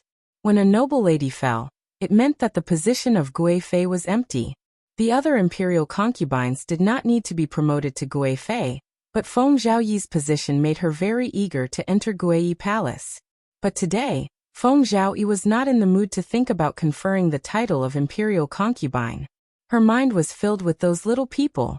She couldn't figure out why there were so many of them. Also, how could it be so coincidental that Imperial Concubine Han's letter of usurping the throne was also dug out as soon as the little one was discovered? Everything was too coincidental. Don't you guys feel that there's something strange about what happened today? Just as Feng Zhaoyi was puzzled, Imperial Concubine Dong opened her mouth. In the Imperial harem, the Empress was the most respected. Below her were the Imperial noble consorts, the noble virtuous and virtuous consorts. However, Consort Dong was originally a second-rank consort. Because the positions of the four consorts had been filled, the monarch made an exception and granted her the title of Consort Chen, which was also a first-rank consort. Consort Dong voiced out the doubts in their hearts. Only the 5 imperial concubines who had an alliance with Shangguan Yin would have this feeling. The rest of the imperial concubines didn't know the cause and effect. They just thought that Imperial Concubine Han really did something like stabbing a villain and writing an imperial edict. Chen Fei, do you feel that something is strange? Wang Xianfei asked. Unrelated people wouldn't find it strange. Only the person who framed Imperial Concubine Han with the little one would think that the imperial edict and letter were also framing. It was as if this was originally a perfect plan, and burying a villain in Imperial Concubine Han's palace was just one of the moves. Consort Wang Xian was testing Consort Dong. How could Consort Dong Chen not want to test the other consorts? Don't you think there are too many villains? She asked. Then how many do you think it should be? Chen Shufei asked. None of them were fools. After a while, who wouldn't be able to discern the underlying meaning? But no one was willing to say that number. Wang Xianfei said. How about this? I'll count to 3, and everyone will say it together. At this point, I believe that no one is a fool, and don't treat others as fools. The few of them looked at each other. Consort Dong thought for a moment. Okay, I agree. Chen Shufei and Yang Defei nodded in agreement. The first-rank imperial concubines all agreed, but the fourth-rank Feng Zhaoyi naturally had no reason to not follow the crowd. Wang Xianfei took a deep breath and slowly said, 1, 2, 3. 1. 1. 1. No. No. The ones who said no were Consort Chen Shu and Consort Yangda, while the ones who said 1 were Consort Wang Xian, Consort Dong, and Feng Zhaoyi. As soon as the voice fell, the faces of the several people changed subtly. Consort Wang Xian frowned and pinched her fingers. She gritted her teeth and said, Well, the next question will be answered by the 3 of us. Where was the little one found? Again, let's count to 3. Consort Dong and Feng Zhaoyi became nervous and nodded. Consort Wang Xian, 1, 2, 3. In the flowers. Next to the doghouse. Under the bed. Consort Wang Xian's trusted eunuch buried the little one in the flowers. Consort Dong's expert placed the little one near the doghouse. Feng Jiaoyi loved to curry favor with imperial concubine Han. When she had the chance to get close to imperial concubine Han, she personally threw the little one under imperial concubine Han's bed. Now that the confrontation had reached this point, who wouldn't have the slightest bit of confidence in their hearts? Consort Wang Xian's eyes turned cold. Are you? Consort Dong looked at her. Are you? Consort Wang Xian thought, of course I am. But I didn't expect you to be the same. Consort Wang Xian's breath trembled. She held the last glimmer of hope and solemnly looked at the other four people. I think everyone already knows, but I also understand the scruples in everyone's heart. There are some things that you are still afraid of exposing yourself. So, let me say it first. This kind of thing needed someone to take the lead. Otherwise, they wouldn't be able to find any substantial evidence even if they matched the secret code for a long time. Sheng Guanyan is pretending. She was not stabbed by the assassin. Consort Wang Xian's voice fell. Seeing that the others were not shocked, she suppressed her anger and said, She also came to find you, didn't she? Her anger was not directed at Consort Dong and the others, but at the matter itself. None of the four people spoke, but the reaction of the four people said it all. Among these people, Consort Wang Xian was the oldest. She entered the palace around the same time as Empress Xianyuan and Imperial Concubine Han, followed by Consort Yangda, then Consort Dong and Consort Chen. As for Feng Jiaoyi, she was relatively young. But we also have our own signatures on the agreement. Who said we're going to use this? Don't you remember that her injury was fake? As long as we take His Majesty to check the injury, her crime of deceiving the emperor will be confirmed. She can't escape the crime of framing the crown prince. Consort Yangda was silent for a moment. But in this way, won't the crown prince be restored? Consort Wang Xian didn't have a son. Anyway, she can't compete for that position. But she has a prince. She doesn't want to see the crown prince make a comeback. Consort Dong and Consort Chen also have the same idea. Consort Wang Xian stared at several people with resentment. What crown prince's throne? Han Shi just committed the crime of rebellion. Her mother's debt must be paid by her son. How can the crown prince make a comeback in such a short time? Today we've been busy for a long time. I think everyone is tired. Let's go back and rest. Tomorrow morning, we'll go to see His Majesty and ask him to visit the third princess. When we arrive at the State Preceptor Hall, we'll act according to the circumstances. Several people returned to the palace. Lu Mama followed Consort Wang Xian and whispered, Nyang Nyang, are you really going to expose the third princess? How is that possible? Consort Wang Xian lightly said, This consort was just testing them to see if Sheng Guanyan also made a deal with them. Lu Mama wondered, Then why do you want us to see His Majesty tomorrow morning? Consort Wang Xian sneered. That's just a delaying tactic. You go and prepare. This consort will go out of the palace. Lu Mama was surprised. Nyang Nyang, Consort Wang Xian sternly said. This matter must be done by this consort herself. The latest chapter of this book is not finished yet. For more wonderful content, please scan the QR code below to download the app. Novels are updated faster. Millions of novels are free to read.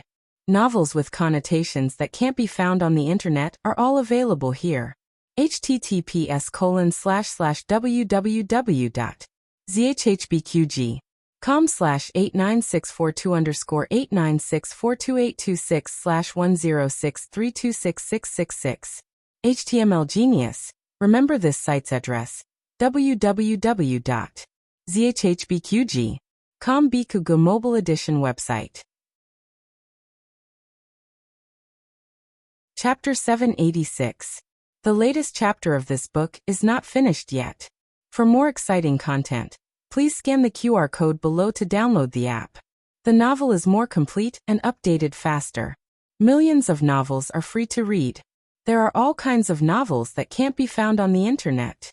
The Imperial Preceptor's Hall was brightly lit. Imperial Concubine Han had fallen, so there was no need to keep the spy. Gu Jiao asked him to break something casually, and then asked someone to send him back to the palace. Regardless of whether Zhang Dequan doubted him or not, he would not use such a careless eunuch who was sent back to the palace. The old chancellor was asking Xiao Heng about the situation of the top 10 aristocratic families. Empress Dowager Zhuang was holding the jar and eating today's candied fruit very carefully. Gu Jiao got up and said, "I'm going to cook." There was a chef in the imperial preceptor's hall, but she wanted to cook a hometown dish for her family. Empress Dowager Zhuang said angrily, "Come back. Who wants to eat the food you cook?" It was so hot to go into the kitchen on a hot day. Gu Jiao said, "But didn't you say you wanted to eat Zhao state dishes at noon?" "I just said it casually." Empress Dowager Zhuang glared at the old chancellor. "You go." The old chancellor didn't want to go. "There is a chef in the imperial preceptor's hall. Why are you?" "I'll go," Xiao Heng said. He also knew how to cook Zhao state dishes. The old chancellor was shocked. He waved his hand and stood up. "You can't go. I'll cook." Xiao Heng. In order not to eat his disciples' dark cuisine, the old chancellor went to the kitchen to cook under the hot weather. Little commandery princess went back to the palace. Little Jing Kong was led by Gu Chengfeng to buy sugar-coated haws on the street. Only Gu Jiao, Empress Dowager Zhuang and Xiao Heng were left in the room. Gu Jiao hummed and said, "Great aunt, after what happened in Han Shi's palace today, the fact that the third princess has a bunch of imperial mothers should have been exposed. What will they do?" In fact, if there were only her and Xiao Heng, they would also think about it. But with grandaunt and son-in-law here, they could slack off. Empress Dowager Zhuang said calmly, "They will come." Speak of the devil. A disciple from the imperial preceptor hall came to the Qilin hall and cupped his hands toward Xiao Heng. "Prince Changsun, there are 2 people outside. They said that they were sent by His Majesty to visit the third princess." Xiao Heng and Gu Jiao exchanged a look. Empress Dowager Zhuang nodded slightly. Xiao Heng said to the disciples of the state preceptor hall, "Let them in." Yes. Less than half a quarter of an hour later, a eunuch and a person dressed like a nanny arrived at the Qilin hall. In the corridor, the nanny lowered her head, and her figure was blocked by the eunuch. The eunuch looked at the little palace maid guarding Shangguan Yan's door, and said with a pleasant expression, "We are here to deliver clothes to third princess. Is His Highness Zhangsun not here?" The little maid said, "His Highness just went to the toilet." This was perfect. He did not have to find an excuse to send His Highness Zhangsun away. The eunuch smiled. "Then I'll pay my respects to His Highness Zhangsun later. Can I go in and see the third princess?" "Okay." The little palace maid Huaner stepped aside. The eunuch and the nanny entered the room. After a while, the eunuch's voice came from the room. "It seems that it doesn't fit. You measure the third princess's size and make a few new ones. I'll wait for you outside." After that, he went out of the room and smiled at Huan. "I'm a little thirsty. Can you pour me a glass of water?" "Gong Gong, please wait a moment." Huan was successfully sent away. Inside the room, the nanny went behind the screen and coldly looked at the closed curtain. "Don't pretend, third princess. Come out quickly." There was a sound of movement inside the mosquito net. The curtain was lifted, and Shangguan Yan's smiling face came out. "Wang Xianfei, I haven't seen you for 3 days. How have you been?" Wang Xianfei coldly snorted. "You're not calling me mother so soon?" Shangguan Yan asked back. "Do you deserve it?" Wang Xianfei was so angry that she leaned back. She was really a ruthless person who kicked her aside after using her. Wang Xianfei arrogantly said, "Shangguan Yan, don't be complacent too early. I already know all the things you've done, and the rest of the people also know your face. Tomorrow morning, everyone will come with His Majesty to check your injuries. At that time, I'm afraid you won't even be able to cry." Shangguan Yan raised an eyebrow. "Oh, is that so? Then Wang Xianfei came all the way here to remind me. You don't want to see me cry?" Wang Xianfei's eyes were cold. "Shangguan Yan, don't talk nonsense. You have so many things in our hands. Once it's exposed, your end will only be more miserable than before. Now only I can save you." Shangguan Yan asked. "Why do you want to save me?" Wang Xianfei said. "I want to make a deal with you. As long as you continue to fulfill your original promise, I have a way to solve tomorrow's crisis for you." Shang Guanyin didn't ask what she could do, but smiled faintly. I just cheated you, and you still dare to come to me to make a deal? Are you soaked in the rain too much that your brain is flooded with water? Shang Guanyan's words could really anger a person to death. Wang Xianfei took a deep breath and spent a lot of effort to resist the urge to stab her to death. Wang Xianfei said with a strong aura, I dare to come here. I'm not afraid of you betraying me, because you have no other choice. Shang Guanyin narrowed her eyes. It sounds very reasonable. What does Wang Xianfei want me to do? Seeing that Shang Guanyin was still reasonable, Wang Xianfei's expression became slightly better. It's very simple. In the middle of the night, you pretend to be in a situation. When the news reaches the palace, I will come with His Majesty to visit you. At that time, you just need to open your eyes, take my hand, and call me Imperial Mother. Shang Guanyin looked at her strangely. You want me to pretend to be crazy? Wang Xianfei coldly snorted. You even pretended to have amnesia. What's the point of pretending to be crazy? Shang Guanyin raised an eyebrow. What if His Majesty doesn't believe me? Wang Xianfei's face sank. That's your business. If you can't make His Majesty believe you, then tomorrow morning, you will be exposed. This old witch wants me to recognize her as my Imperial Mother. She can even think of such a thing. Shang Guanyin put on her shoes, got out of bed, and slowly came to the window. She looked at Wang Xianfei meaningfully. Wang Xianfei's condition is very tempting. I personally want to agree, but I don't know if these people will agree. After saying that, she pushed open the window. Wang Xianfei took a closer look and saw Consort Dong, Consort Yang, Consort Chen, and Feng Jiaoyi hiding outside the window. The four people didn't expect Shang Guanyin to open the window without saying anything. They were caught off guard and were collectively dumbfounded. Wang Xianfei was also stunned. 10 eyes met. At the epic-level large-scale social death scene. Why are you here? It took Wang Xianfei a long time to find her voice. Shang Guanyin was happy to watch a good show. She crossed her arms and calmly looked at Consort Dong and the others. Consort Dong cleared her throat and asked, We also want to ask you, didn't you say that you will go to His Majesty tomorrow morning to report this shameless person? You are just stalling for time so that you can come and make a deal with her. Shang Guanyin glanced at her. Hey, pay attention to your words. Who is shameless? Are you guys shameless? You guys can't wait to sell out your teammates. This is your so-called alliance? It's ridiculous. Aren't you? Wang Xianfei coldly asked. We. Consort Dong's face turned red and looked at Feng Jiaoyi. She came first. Feng Jiaoyi's body shook. I am the third. When I came, Consort Shu and Consort Da were already hiding outside the window. Consort Da came first. Consort Chen Shu decisively sold out Consort Yang. Halfway through her deal with Shang Guanyin, she heard someone coming from the palace. She climbed out of the window to hide, only to see Consort Yang standing in front of her. God knows what kind of mood she was in at that time. Then Feng Jiaoyi came. When Feng Jiaoyi climbed out of the window, Shi Yi experienced a wave of shock. Then came Consort Dong and Consort Wang. Consort Wang's whole body was not good. She was so angry that she could see stars. It was obviously her plan, but how did she become the slowest one? There has never been a stupid woman in the harem. Even if there were, they would have died long ago. Who could hold on until now? They were tricked by Shang Guanyin because they didn't expect that Shang Guanyin would win by a surprise move. In addition, Shang Guanyin knew them very well. But because Shang Guanyin had been in the imperial tomb for more than 10 years, her temperament had changed greatly. She was no longer the crown princess they were familiar with. Know yourself and know your enemy, and you will win 100 battles. This sentence was not unreasonable. We don't want infighting. Consort Wang calmed down and stabilized the overall situation. Everyone wants to be the empress, but it seems that no one can do it. It's better to take a step back and think about how to get revenge. Of course, if you are willing to be played by Shang Guanyin, just pretend that I didn't say anything.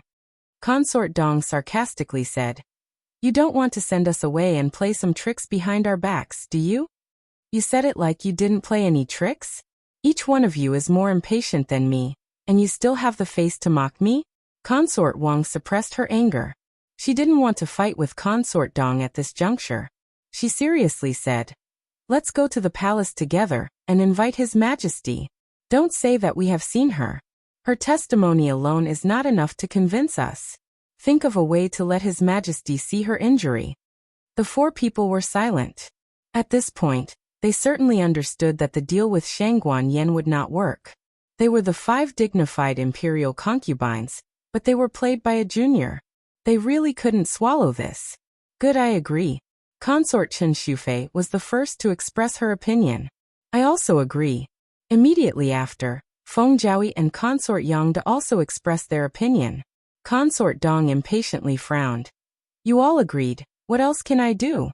"All right, let's go back to the palace." Shangguan Yen slowly said, "Are you sure you want to leave like this?" Consort Wang warned, "Shangguan Yen, don't even think about doing anything to us here. Our people are not to be trifled with. If we really go to His Majesty, we can just say that we were worried about you and secretly went out of the palace to visit you. You won't get any benefits." Shangguan Yen took out a stack of paper from her wide sleeve and patted it on her palm, saying, "It seems that you don't care about this."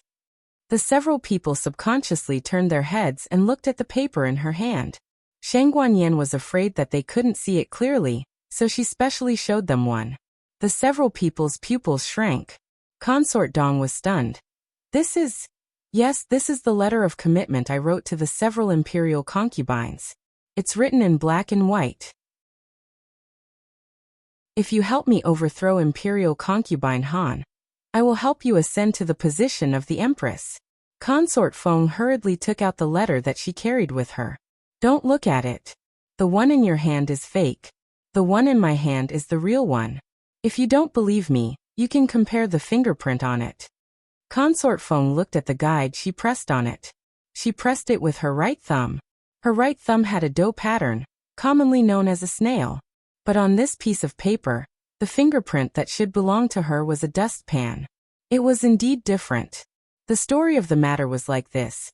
Xiao Heng first secretly got the handwriting of the several imperial concubines from the State Preceptor Hall's library, and let Shangguan Yen write 5 letters of commitment in advance.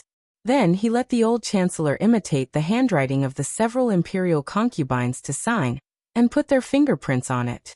Most people wouldn't compare their fingerprints after the event. After all, they had signed in front of them. Who would have thought that Shangguan Yan's hand would be so fast that she would secretly replace it under their noses?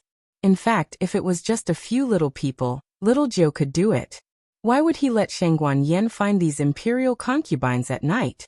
Empress Dowager Zhuang was not a woman who only limited her sight to the harem. She was the regent Empress Dowager, who commanded the court. From the beginning, she wasn't just scheming against Imperial Concubine Han. Imperial Concubine Han was just a convenience. What she really wanted was these big fishes from the aristocratic families. Imperial Concubine Wang sneered.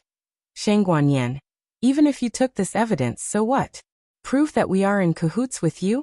Aren't you also involved?" Shangguan Yan smiled faintly. "But I'm not afraid of death. Are you not afraid?" Imperial Concubine Dong was angry. "You." Shangguan Yan's smile faded and her eyes were a little bit cold. She walked towards them step by step like a vengeful ghost. "The Xianyuan family is gone, my imperial mother is dead, and my son is seriously ill and won't live past the end of the year. What else do I have to lose? You are different. You have a huge maternal family behind you. You have healthy and long-lived children. I only ask you one thing. Do you dare to die with me? The barefooted are not afraid of wearing shoes. Right now, I am the barefooted one." Digression. The monthly votes are close to breaking 10,000. If it breaks 10,000, we will add more chapters.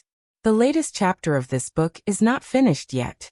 For more wonderful content, please scan the QR code below to download the app. The novel will be updated more quickly. Millions of novels can be read for free. Novels with connotations that can't be found on the internet can be found here.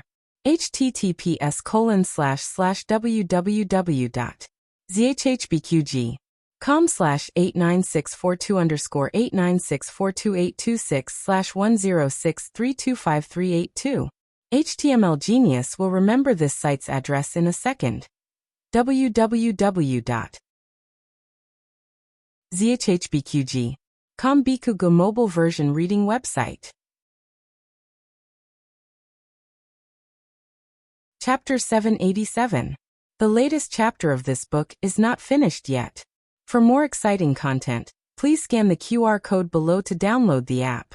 Novels are updated faster. Millions of novels are free to read. Novels that can't be found on the internet are available here. Sheng Guanyin was right. She has nothing to lose, but they can't gamble with their children and the entire family behind them. Several people's faces were livid with anger. Wang Xianfei coldly said, "Isn't your son still alive? Aren't you afraid of implicating him in your death?" Sheng Guanyin arrogantly smiled.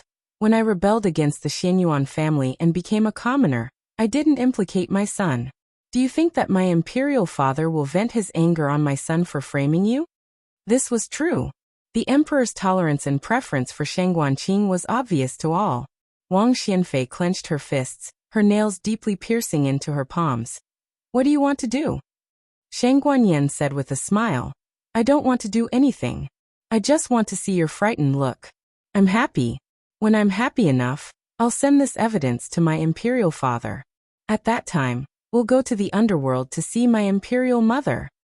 Crazy. Chen Shufei stomped her feet. Next door in Gu Jiao's room, Gu Jiao and Gu Chengfeng were clinging to the wall like octopuses. Their 2 ears grew on the wall. "Well, it seems they're gone," Gu Jiao said. Xiao Heng looked through the crack of the door and saw the figures passing by. "And I also know." Gu Chengfeng left the wall, straightened up, and asked in confusion, "But I don't understand, why don't we directly ask them? For example, let them take out the evidence of framing the Xianyuan family? In the past, the Xianyuan family had so many crimes. How many of them were fabricated by these families? If they get the evidence, they can rehabilitate the Xianyuan family." Gu Jiao said, "We can't take the initiative to say it will expose our bottom price. Never reveal your bottom price to anyone. The greatest requirement is to have no desires, and the greatest requirement is to have no demands. Let your opponent take the initiative to send all the chips in their hands to you." These were the words of her godfather. Gu Jiao felt that her great-aunt's arrangement was right. If Sheng Guanyin reveals that she wants to rehabilitate the Xianyuan family, Wang Xianfei and the others will know that she doesn't want to die. She has a request and can bargain. As a result, the 5 of them are likely to use the evidence to threaten Sheng Guanyin. Now let them beg Sheng Guanyin and rack their brains to find the motivation for Sheng Guanyin to live. The evidence to rehabilitate the Xianyuan family would certainly be sent to Sheng Guanyin, and it was likely to be far more than just evidence. Concubine Wang Xian and the other 4 messed around for the whole night. When the night fell, the entire Qilin Hall fell into a peaceful slumber. Little Jing Kong was sleeping at Xiao Heng's place tonight. The reason was that his great-aunt had been kicked by his little foot several times, so she didn't want to sleep with this little monk anymore. Gu Jiao went to the courtyard and removed the last piece of gauze for the Black Wind King. Its injuries were completely healed. Gu Jiao stroked its head. In 3 days, she would take the Black Wind King to take over the Black Wind camp.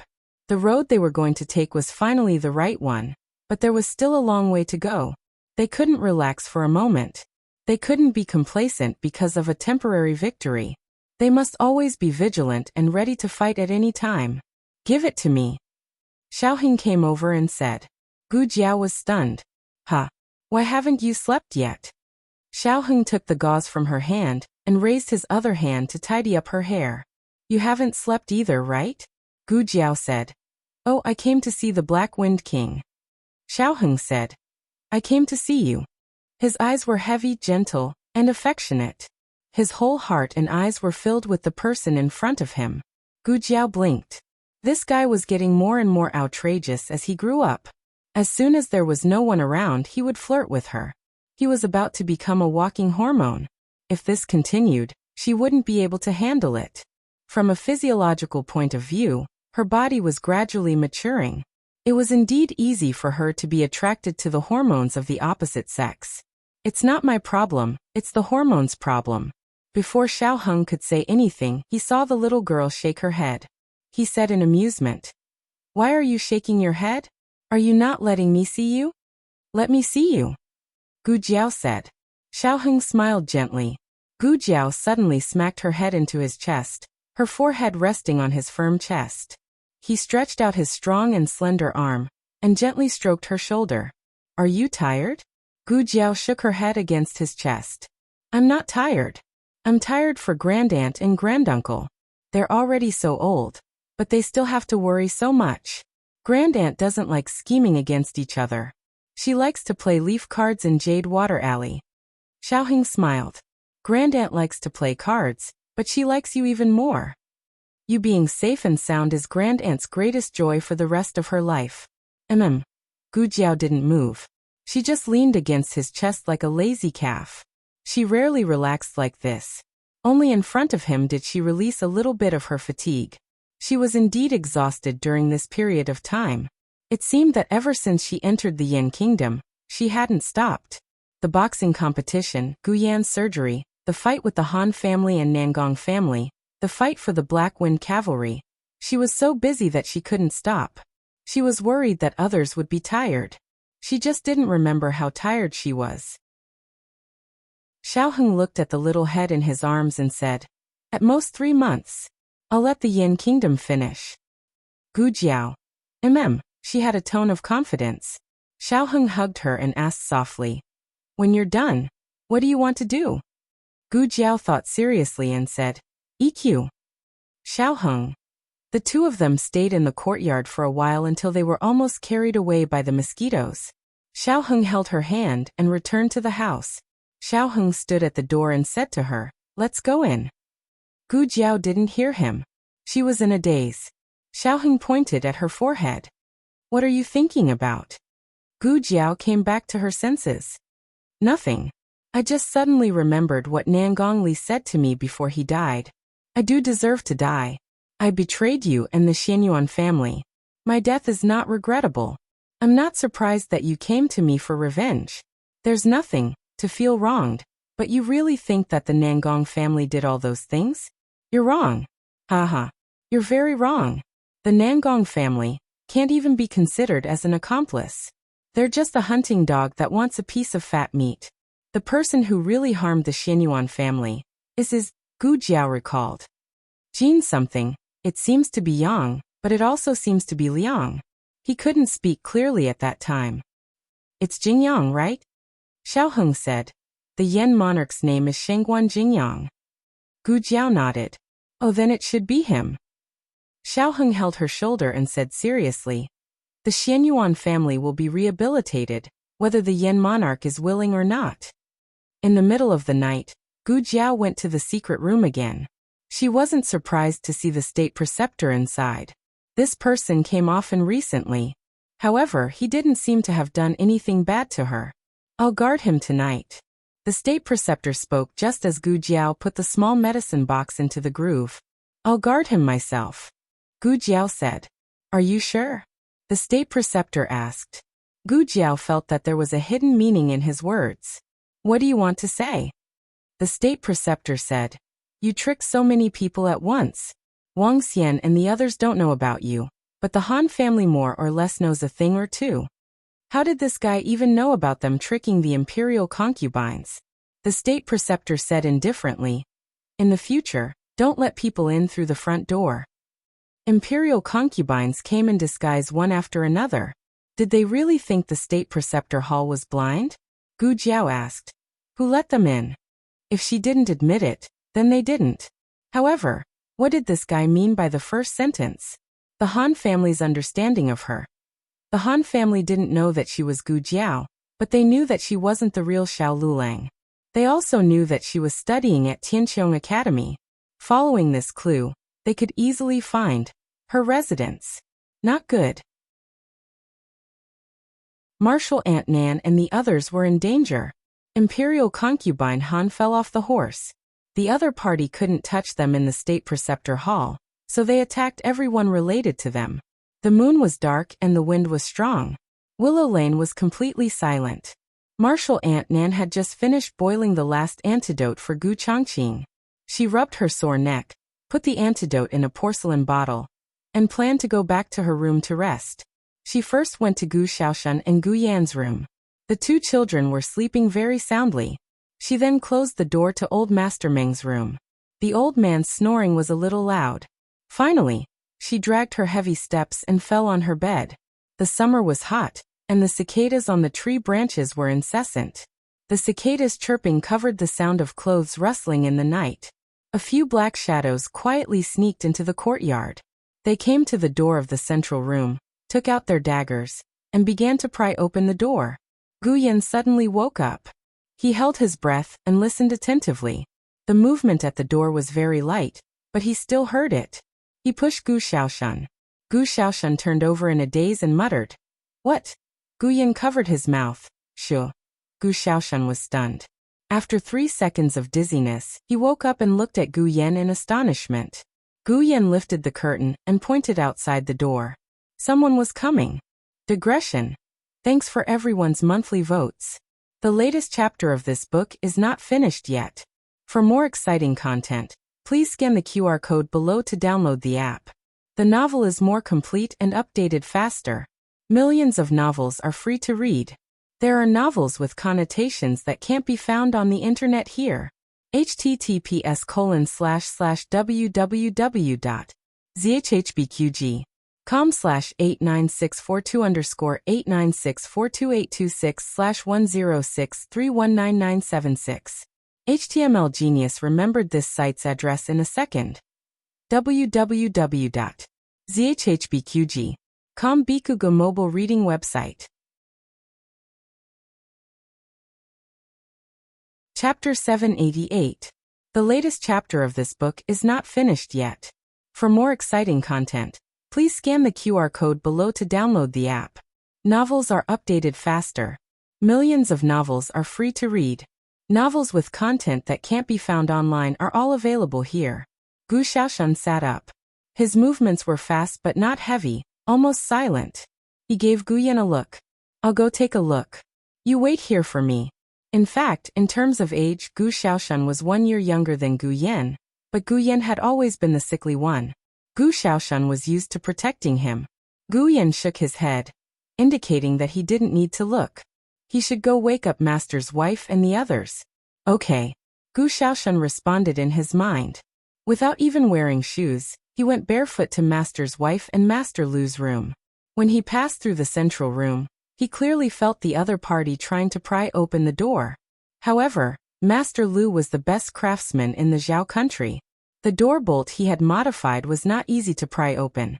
Of course, he didn't rule out the possibility that they would use force after getting tired of prying. For example, they could kick it open. Gu Xiaoshan had to hurry. He shook Master's wife awake. Being shaken awake in the middle of the night, Master's wife was startled. She was about to speak when she saw Gu Xiaoshan cover her mouth. He had learned this action from Gu Yan. He used it obediently. Master's wife was an experienced person. When Gu Xiaoshan woke her up in the middle of the night and covered her mouth to prevent her from speaking, she only blinked and realized that something was wrong. She kicked Master Lu, who was beside her, awake. "What's wrong? What's wrong?" Master Lu asked with a confused expression. Master's wife glared at him and whispered, "Be quiet. Someone's coming." Master Lu instantly became alert. Master's wife had to get up once or twice at night, so she slept outside. Master Lu gently walked past her and got out of bed. He picked up Table Mountain's axe and walked out the door. Master's wife quickly put on her shoes, put on an outer garment, and went to the central room with Master Lu. Click. After a slight sound, the door bolt was finally pried open. The door was pushed open from the outside. A person in black walked in. But what welcomed him was an axe shining with cold light. That person was an expert. A normal thief would have been split in half by the axe. He hurriedly took a step back in an attempt to avoid Master Lu's axe. However, although he managed to avoid it, his clothes were split in the middle, and his belt was also torn apart. The other 4 people behind him and quickly pulled out their swords. One of them pulled him aside and thrust his sword at Master Lu. Mistress Nan's gaze turned cold. "You want to hurt my man?" With a flick of her finger, 3 Tanghua needles flew towards that person.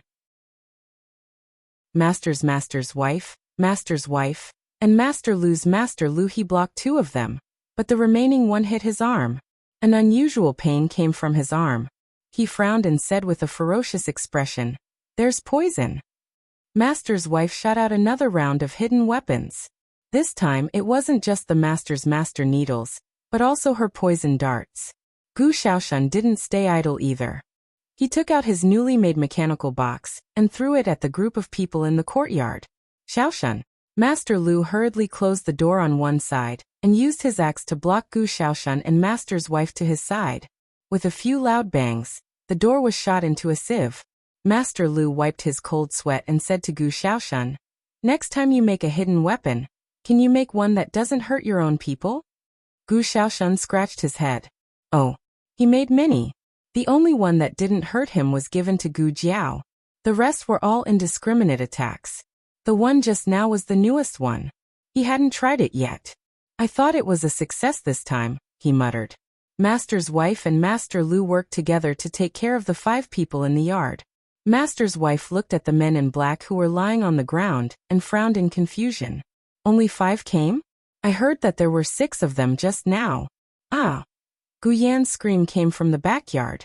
Their expressions changed and they rushed to the backyard. When they arrived, they saw Gu Yan holding a stick with both hands and a man in black who had been knocked unconscious by his stick was lying on the ground. "Everyone, you knocked him unconscious?" Gu Xiaoshan asked in a daze. This was simply too unbelievable, okay?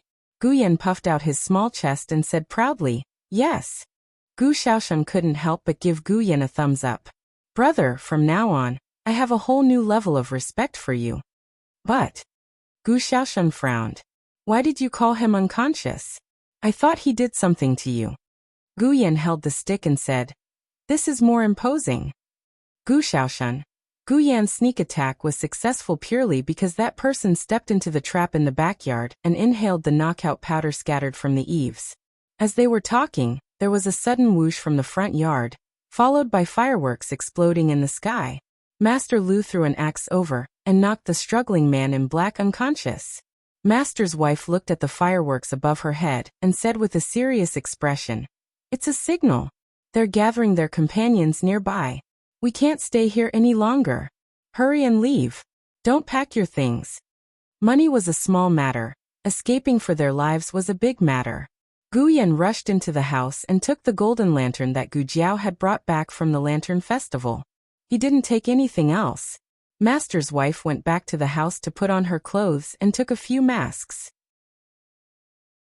Although she didn't pack, she still took the banknotes that were convenient. Master Lu carried her hidden weapons and poison on his back. "We can't forget this. This is the antidote for Chongqing."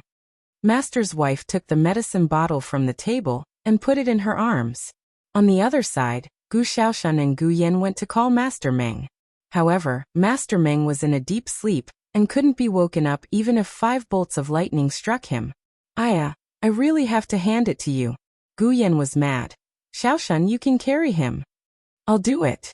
Master Lu walked into the house and handed the basket on his back to Gu Xiaoshan. "Go and prepare the carriage." "Okay." Gu Xiaoshan agreed. He and Gu Yan went to the stable, took the horse out, put it on the carriage, and opened the back door. Master Lu carried the sleeping Master Meng on his back. Gu Yan and Gu Xiaoshan also sat on the carriage. Master's wife sat on the outside seat and grabbed the reins. "I'll drive the carriage. I'm more familiar with the terrain of Chengdu." After Master Lu put Master Meng in the carriage, he came out and sat with her. "I'll look after it for you." "Okay." Master's wife didn't refuse.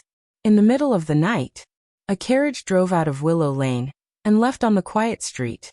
There was no curfew in the outer city of Chengdu, but at this time, there weren't many carriages on the street. Their carriage would be very eye-catching. "Go to a crowded place," Master Lu said. "Where's the crowded place?" Master's wife asked subconsciously. "Heavenly Fragrance Pavilion." Gu Yan lifted the curtain and said, "Heavenly Fragrance Pavilion, the place where Gu Chengfeng sang opera."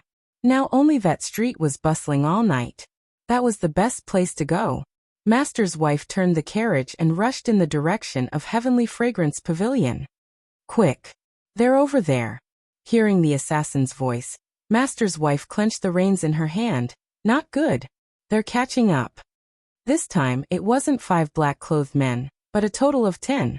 10 assassins leaped onto roofs and vaulted over walls, following the loud sound of horse hooves and the clunky sound of the carriage wheels.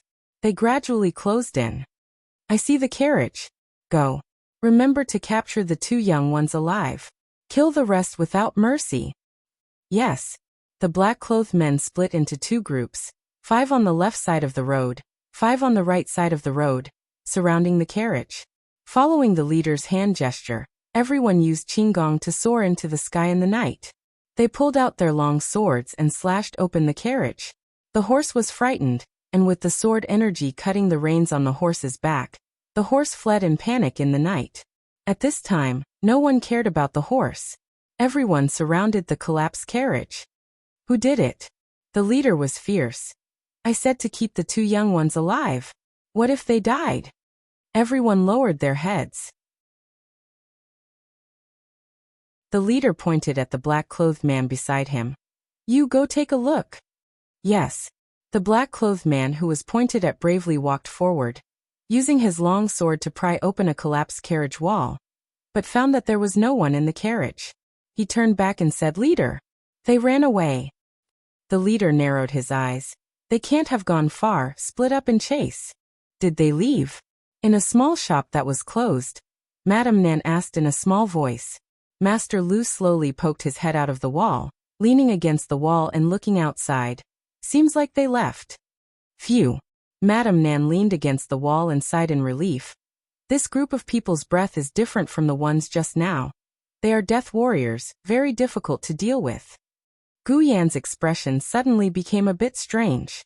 Gu Xiaoshan noticed his strangeness and asked, Are you okay? Does your heart hurt again? No. Gu Yan shook his head. I just feel. There's danger. As soon as he finished speaking, a sword energy cut through the air. Master Lu and Madame Nan each held a child and dodged to the side. The sword energy fell to the ground.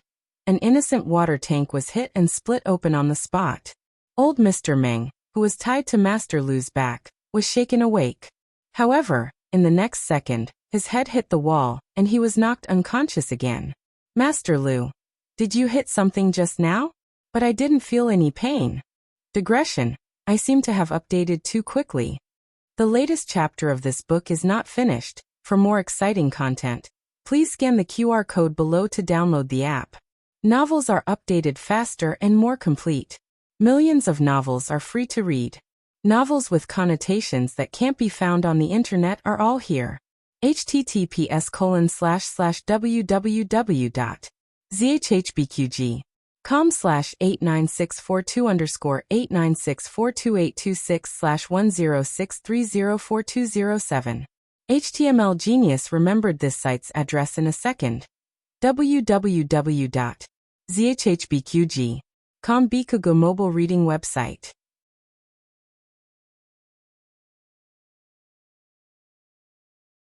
Chapter 789. The latest chapter of this book is not finished yet. For more exciting content, please scan the QR code below to download the app. Novels are updated faster. Millions of novels are free to read. Novels with content that can't be found online are all available here. 2 men of sacrifice jumped into the courtyard. Nan Sherngyang said to Master Lu, Take them away first. I'll block them for a while. Master Lu said, No. Take them away. I'll block them. Nan Sherngyang said angrily, If you say any more nonsense, I'll divorce you. Nan Sherngyang's martial arts were abolished, but she was an expert in using poison and concealed weapons. Her chances of winning were much higher than Master Lu, who couldn't even beat the Horse King. Humph. None of you are allowed to leave. The men of sacrifice attacked. Nan Sherngyang directly threw 6 darts over, opening a path for Master Lu and the others. Go quickly. Master Lu gritted his teeth, grabbed Gu Xiaoshan with one hand and Gu Yan with the other, stepped on the ground and flipped over the wall. Unfortunately, Master Lu and the others were not far away before the remaining men of sacrifice caught up with them. The 8 people blocked all their escape routes. The leader of the men of sacrifice said, Hand over the 2 little ones, and I'll leave your corpse intact. Bah. Master Lu said coldly. Come at me if you have the guts. I'll see what skills you have. After he finished threatening, he whispered to the two disciples. Do you still remember how to use the mechanism box? The mechanism box he spoke of was not a half-finished product made by Gu Xiaoshan. He made it himself. It was something that could really save their lives. But it took a lot of time to make. He had only made 2 so far and gave them to the 2 children. He and Nanxiang didn't have any. The 2 nodded. Master Lu lowered his voice and said, In a while, I'll hold them back. You guys split up and find a place to hide. Use the breathing technique I taught you to hide your breath. He always disagreed with Nanxiang's various impulsive actions. For example, don't be enemies with the imperial family of Zhao country. Don't come to Yan country and take risks. You're only a master's wife, not a biological mother. But when it came to a real life and death situation, he still didn't hesitate to sacrifice his own life to find a way out for the 2 children. Gu Xiaoshan grabbed Gu Yan's wrist. I know, father. The word father made the tip of Master Lu's nose sour, and a swollen pain surged up his throat.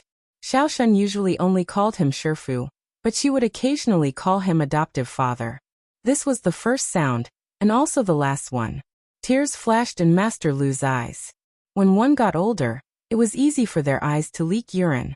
He smiled and said to the men of sacrifice in front and behind him, Come on, come at me together if you have the ability.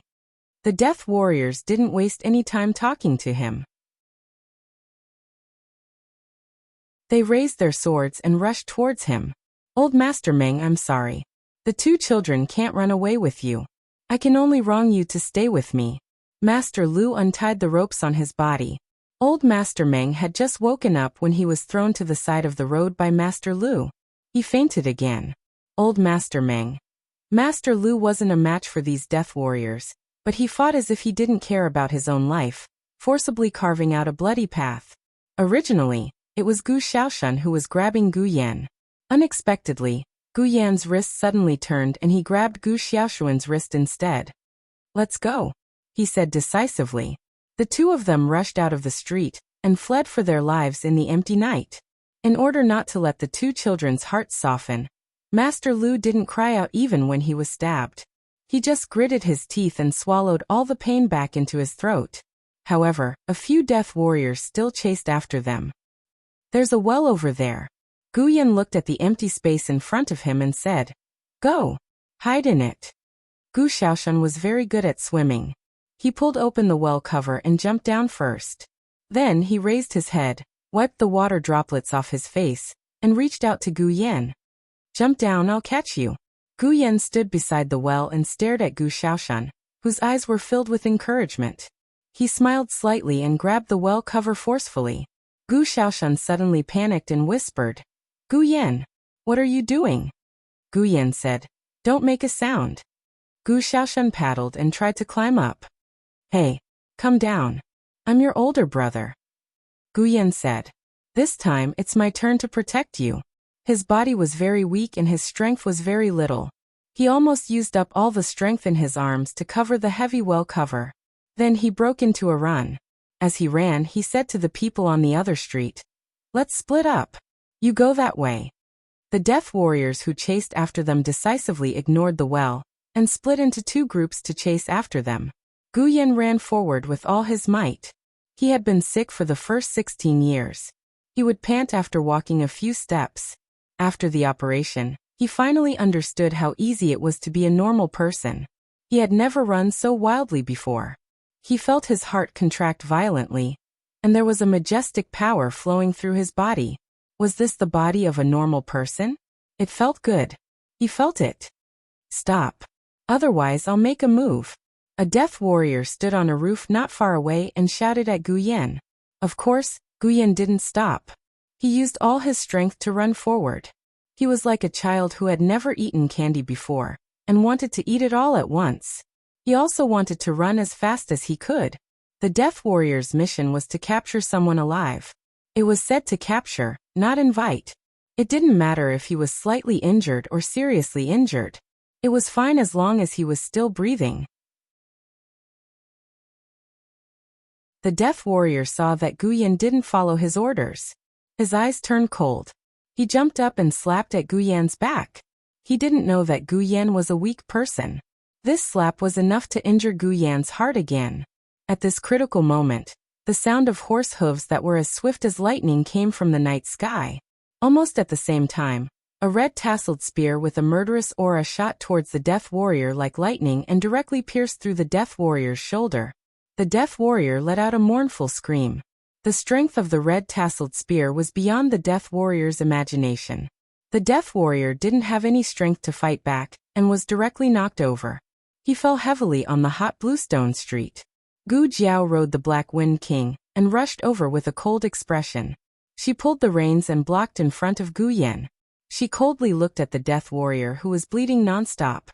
Who allowed you to touch my brother with your dirty hands? The Death Warrior kept vomiting blood. He pulled out the dagger at his waist, but before he could make a move, the Black Wind King stomped on his chest and he died on the spot. Gu Jiao pulled out the red-tasseled spear. The other Death Warrior saw that the situation wasn't good and ran away. He wanted to find his companions. But could he run away? Gu Jiao's red-tasseled spear was like a sharp blade in the hand of the King of Hell. It didn't give him a chance to escape and instantly pierced his heart. Gu Jiao took back the red-tasseled spear and rode the Black Wind King back to Gu Yan's side. Gu Yan was in a sorry state. The tuft of hair on his head couldn't stand up and drooped listlessly. Gu Yan stared blankly at Gu Jiao. Gu Jiao reached out her hand to him. Gu Yan guiltily gave his hand to Gu Jiao. Gu Jiao pulled him up and sat behind her. Gu Jiao said seriously, "You're acting like an older brother now?" Gu Yan's eyes flashed. He stretched out his arm and hugged Gu Jiao's waist. He put his head on Gu Jiao's body and said shamelessly, My head seems to be a little dizzy. Did I run too fast? My heart also hurts. Is my heart disease acting up again?" Gu Jiao closed her eyes and held the reins tightly.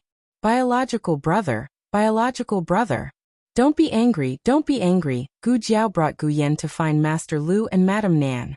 Madame Nan had already escaped from the small courtyard, and was surrounded by 6 people with Master Lu. Perhaps the mission this time wasn't too difficult. The men of sacrifice sent by the Han family weren't too strong. Gu Jiao and the Black Wind King quickly took care of them. Madame Nan and Master Lu were slightly injured. Fortunately, they weren't seriously injured. Old Master Meng didn't treat them as dead people. No one targeted him. He was fine. Gu Jiao and Gu Yan went to the place where Gu Xiaoshan was hidden. Gu Jiao removed the manhole cover and pulled Gu Xiaoshan, who had almost reached the top, up. Gu Xiaoshan was wet. Even her eyelashes were dripping with water. "Sister." He was very surprised to see Gu Jiao. But thinking of something, he glared at Gu Yan with hidden bitterness. Don't do this in the future. It was so dangerous. In terms of running, could Gu Yan outrun him? He was the #1 village tyrant of Qingchuan village.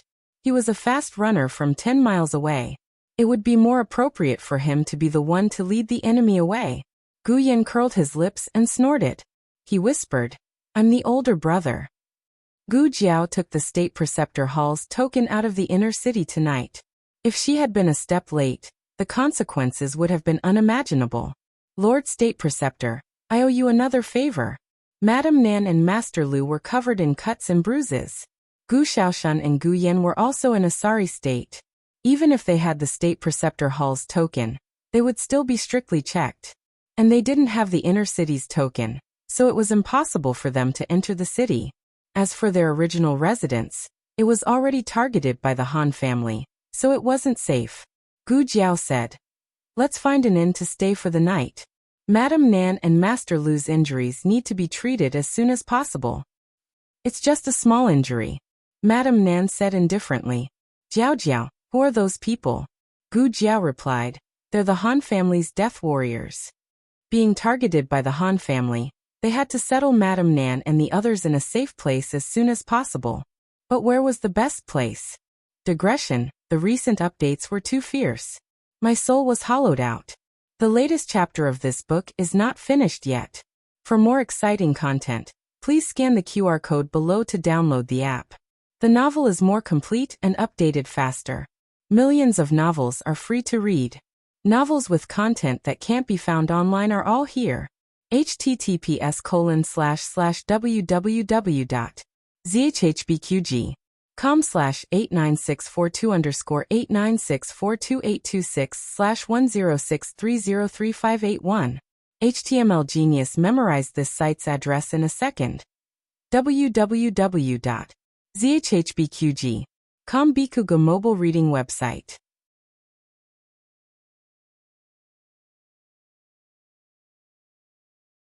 Chapter 790. The latest chapter of this book is not finished yet. For more exciting content, please scan the QR code below to download the app.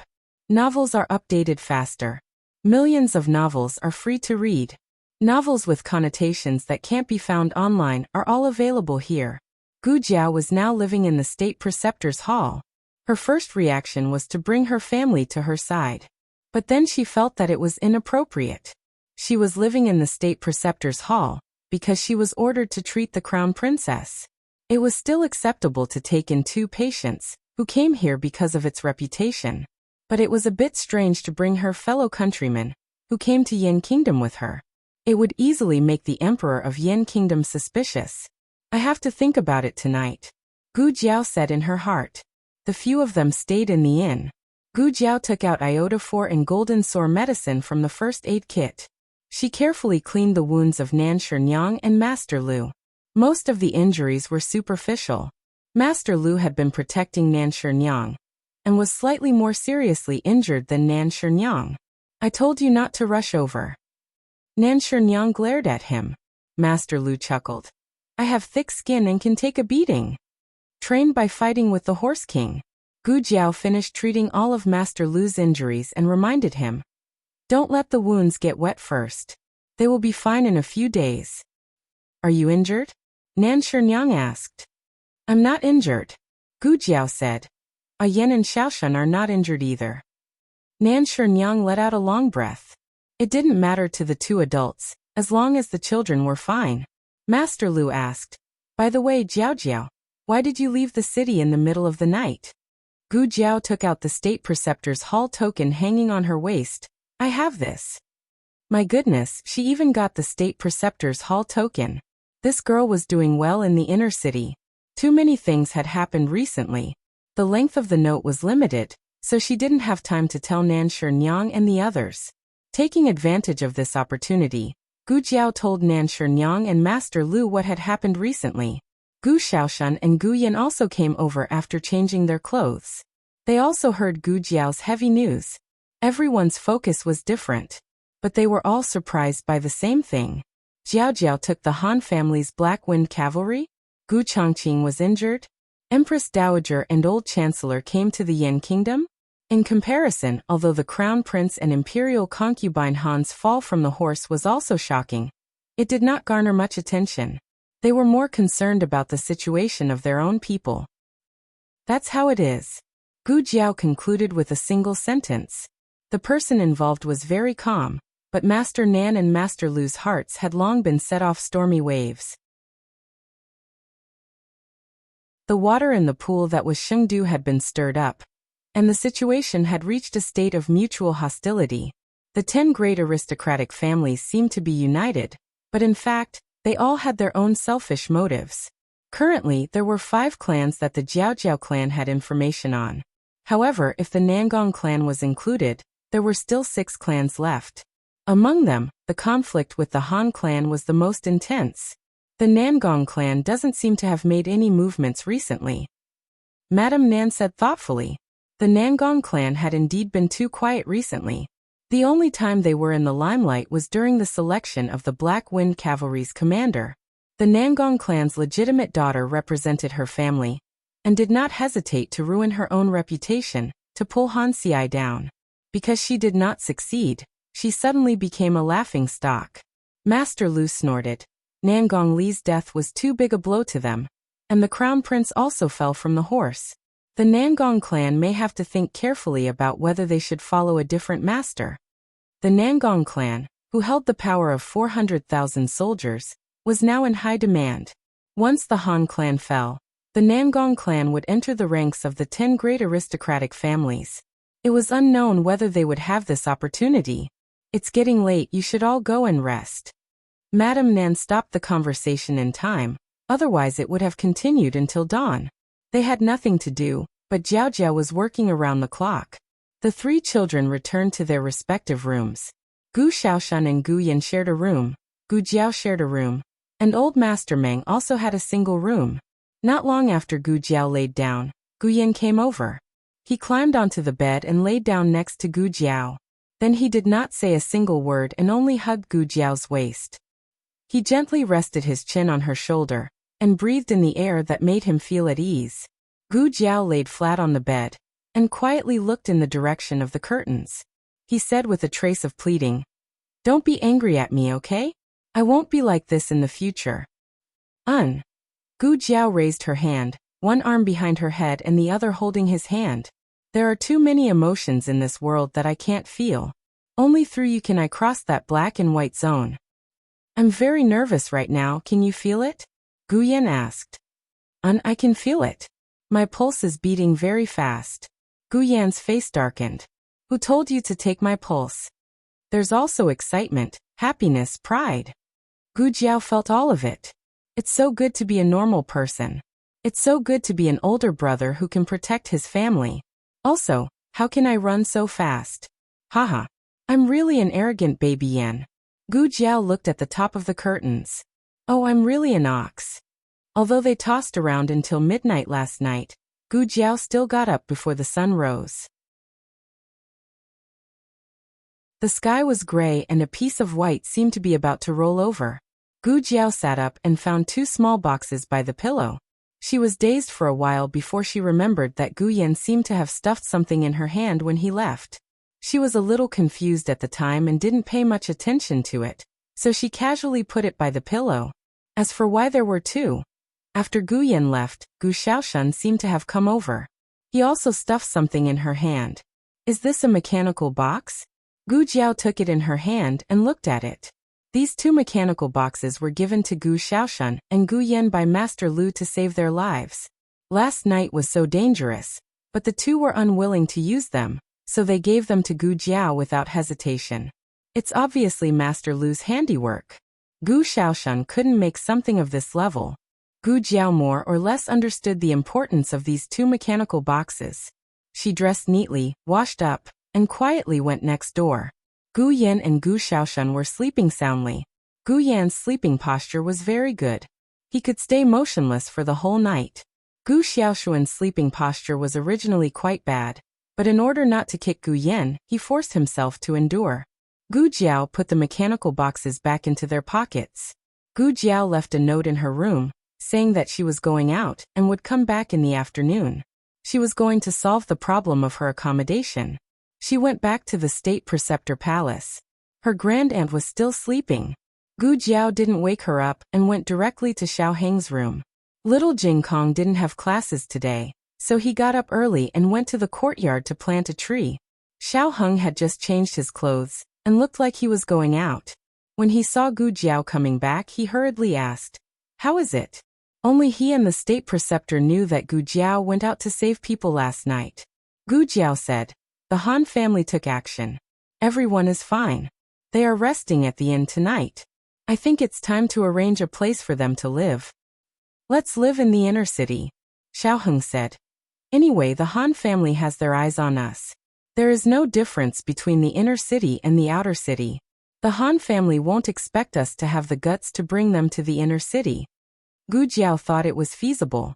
Xiao Heng said, "I have been looking for a house these days. The guarantor said yesterday that there is a small courtyard that meets my needs. Do you want to go and have a look?" Before Gu Jiao could answer, little Jing Kong stood on tiptoe outside the window and showed half of his little head. "I also want to go. I also want to go." Two people took the little trumpet spirit and sat in the carriage. When they arrived at the agreed-upon location with the guarantor politely cupped his hands in greeting. He didn't inquire about the identity of the other two young masters that Xiao Heng had brought over. He only said with a pleasant expression, "Young Master Long has arrived. I've already greeted the owner of the small courtyard. We can go take a look now." The guarantor led the way in front. Gu Jiao whispered, Why are you still using Long Yi's name? What are you going to do when you sign the lease document? Xiao Heng also whispered. Granduncle made a fake travel permit. It's enough to fool the guarantor. Gu Jiao secretly gave him a thumbs up. Granduncle, you are awesome. Little Jing Kong held the two adults' hands and jumped around happily. The family arrived at the house mentioned by the guarantor. It was a relatively quiet old street.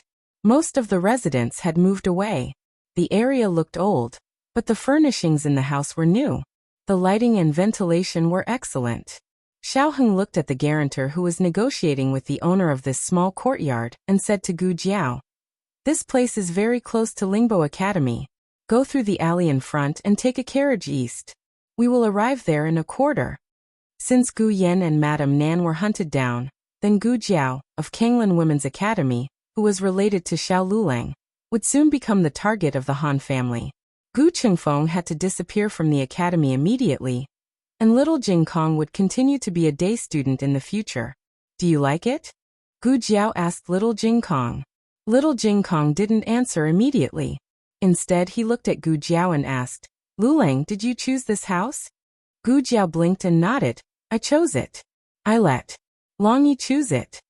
Little Jing Kong stretched out his little arm. "Then I like it." The corner of Xiao Heng's mouth twitched.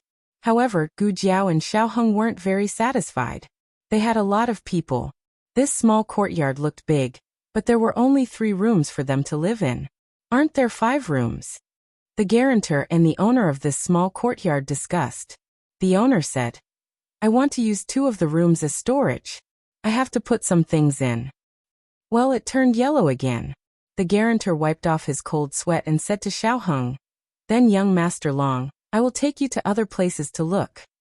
In the end, they weren't satisfied with a few places nearby. Little Jing Kong pulled Gu Jiao's hand. "Lulang, do we have to rent a house on this street?" Gu Jiao said, "No, it's mainly because it's close to the place where you go to school." Little Jing Kong, "Oh, then what if there's a house even closer?" "How can there be a house even closer?" The guarantor said confidently, "I've been a guarantor for 30 years, and all the best houses in the broker house are in my hands. This street is the closest to the Lingbo Academy. You can't rent any more houses than this." Before he could finish his sentence, he saw little Jing Kong silently take out a house deed from his pouch. The guarantor, Xiao Heng, was annoyed. "Why didn't you tell me earlier that you have a house deed?" Little Jing Kong crossed his arms and snorted, "I won't give it to you if you ask me. Jiao Jiao, I'll give it to you if you ask me." The guarantor found a shady tree to check the authenticity of the house deed, so he didn't hear their conversation. Xiao Heng said, "Jiao Jiao used to live in the outer city. He couldn't even live in such a small house. I didn't see you take out the house deed." Little Jing Kong felt wronged.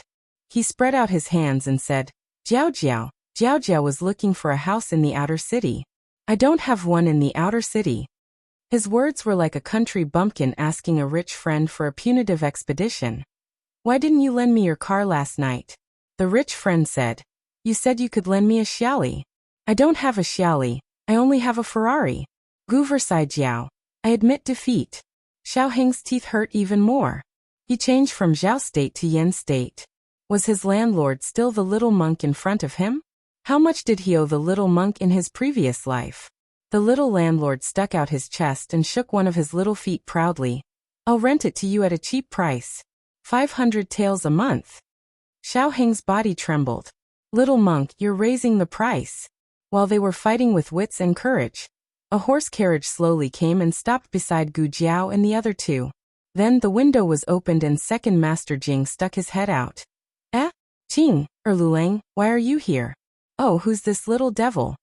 Little Jing Kong angrily glared at him with his hands on his waist. "You're the little devil." I remember now. You're that. During the 3 days when Gu Jiao was in a coma after the selection of the Black Wind Cavalry's commander, Second Master Jing accompanied Dukan to visit Gu Jiao at the State Preceptor Hall, and met little Jing Kong. However, little Jing Kong was wearing the academy's uniform at that time, and looked like a little scholar. Now that he was dressed like an ordinary young master, it was hard to recognize him. "I'm not that. I'm Jing Kong." Little Jing Kong seriously corrected him. Second Master Jing laughed. Yes, yes, yes, that's your name. You even saved the little commandery princess. You're a little hero. So much nonsense. You're even blocking me from seeing my daughter. Today, I want to beat up my stupid brother again. Duke N's eyes were as sharp as knives. However, Second Master Jing and his eldest brother had no tacit understanding. Gu Jiao walked over and looked through the window. When she saw Dukan, her mood suddenly became very good. When Dukan saw Gu Jiao, he couldn't hide the smile in his eyes. After knowing that Gu Jiao was looking for a house, Dukan proposed to let her live in the Duke's mansion. Oh. Gu Jiao hesitated. Seeing her frown, Dukan dipped his fingertips in water and continued to write on the armrest. The Duke's mansion has protectors. It's safer than living outside. He wrote you, not you. As smart as Dukan was, he had already guessed that Gu Jiao wasn't looking for a house for herself at this juncture. She was living well in the state preceptor's palace. There were few places in Chengdu that were safer than the state preceptor's palace. Second Master Jing took little Jing Kong to catch cicadas on a big tree on the street. Xiao Heng and the guarantor discussed the matter of renting a house under the shade of the tree. Only Gu Jiao and Dukan were in the carriage. Gu Jiao considered the possibility of living in the Duke's mansion. Dukan continued to write. It's also close to Lingbo Academy. It's convenient to send that child to school. Gu Jiao looked at the words on the armrest and was stunned. I didn't mention little Jing Kong. How did you know that he wanted to live there? You're as smart as the state preceptor. Seeing Gu Jiao's adorable look, the smile in Nguogong's eyes almost overflowed. He couldn't make any expression. Otherwise, the corners of his lips would reach his ears. He wrote, there will be delicious food and drink every day. There will also be many guards and endless money to spend. At this moment, Dukan was a bad guy who was trying to coax children. Gu Jiao widened her eyes and asked, but didn't the Duke's mansion give away all its wealth? You earned it again. Dukan wrote with a smile in his eyes. The look in his eyes seemed to be saying, your adoptive father is just an ordinary little business genius. Gu Jiao raised her eyebrows and said seriously, it doesn't matter if it's money or not. I just want to cultivate a relationship with you. Dukan laughed in his heart. Gu Jiao wasn't a pretentious person. She didn't say that if they went, they might bring danger to him. She was Duke N's adopted son. Duke N's mansion had been involved in this dispute for a long time. Or, it could be said that Duke N's mansion had never gotten out of this dispute. From the moment Duke N used up all his wealth to collect the bodies of the Xianyuan family's sons, he had already announced his position to the entire Yin kingdom. Gu Jiao told Xiao Heng about Duke N's proposal. Xiao Heng always felt that Duke N had a father-in-law's hostility toward him. If it was in the past, he wouldn't have agreed so easily. But when he thought of the little monk's ugly little face, he felt that Duke N's mansion wasn't that hard to accept. He would never admit that he was stingy. 500 taels a month. Xiao Heng paused. There's also the Inner City Talisman Festival for Madame Nan and the others. I'll think of a way. Gu Jiao said. Oh, there's no need. Dukan said he can get it. Xiao Heng felt like he was shouted at. He didn't even have a chance to show off in front of Jiao Jiao. Why do I feel an indescribable sense of crisis? Was it too late to change his mind and rent the little monk's house? After the accommodation was settled, Gu Jiao decided to go back to the inn. Little Jing Kong wanted to go with her, but he was dragged back by Xiao Heng. Xiao Heng said obnoxiously, "You're now my little follower." Little Jing Kong went crazy. Bad brother-in-law is not cute at all. In the inn, old Master Meng finally woke up. He stood in front of the wash basin with his messy hair, and looked at the reflection of his pig's face in the basin. There were 10,000 black wind kings galloping in his heart. Who beat up this chess saint? He couldn't remember what happened last night at all. When Gu Jiao came to the inn, they all got up and gathered in old Master Meng's room. Master Lu didn't dare to say that he was the one who hit old Master Meng, so he shamelessly pushed the blame to the guards and men of sacrifice of the Han family. Old Master Meng was successfully led astray, and made a mark on the Han family in his heart. Gu Jiao told him about her plan to move. In the afternoon, Duke An's mansion will send the inner-city talismans to the inn. We'll move in at night. So fast. Gu Yan was surprised. I mean, it'll take half a day to get the inner-city talismans. The inner-city talismans were not a small matter. Generally, the government office was not qualified to issue talismans to people from other countries. Even if it was, it would take a few months. Gu Jiao said. Dukan said he has a way. After saying goodbye to Gu Jiao, Dukan immediately went to deal with it. Although the talismans were tricky, there was a family that had the privilege to issue them.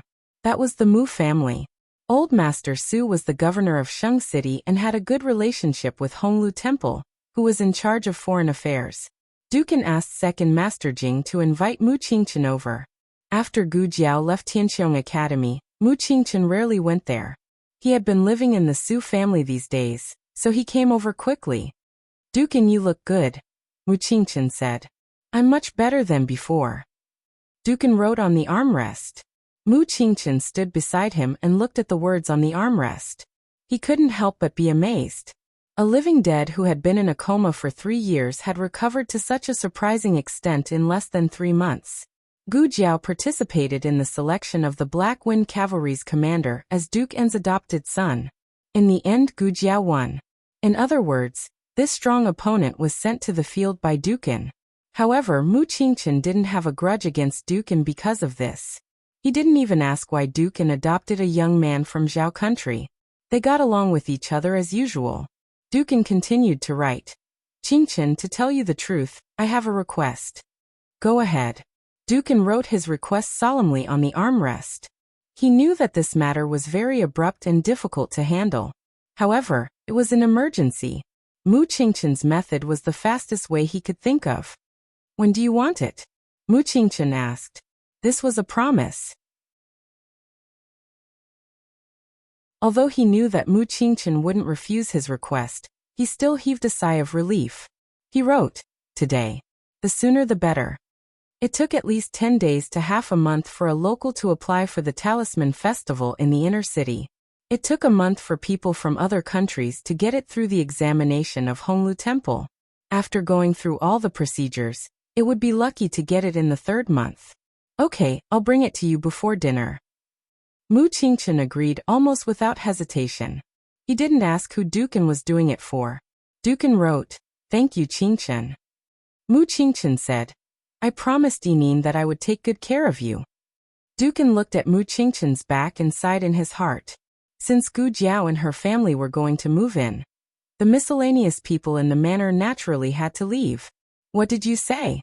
In Mu Ru Xian's courtyard, her personal maid looked at manager Zhang in disbelief. My young mistress is living well in the Duke's manor. Why does she want to move out? Steward Zhang smiled and said politely, Miss Mu has been in the Yan Kingdom for so long. I'm sure you're homesick.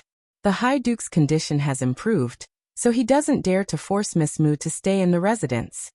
His words were beautiful, but didn't they mean the same thing? Please take care of it.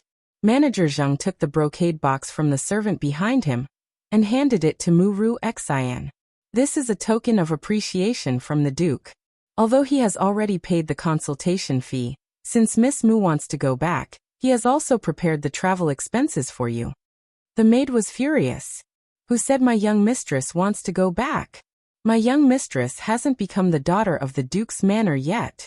Mu Ru Xian's reaction was calmer than the maid's. Actually, this wasn't the first time the Duke had expressed his intention to let her go. When the Duke was able to write freely, he had tactfully expressed his thanks to her.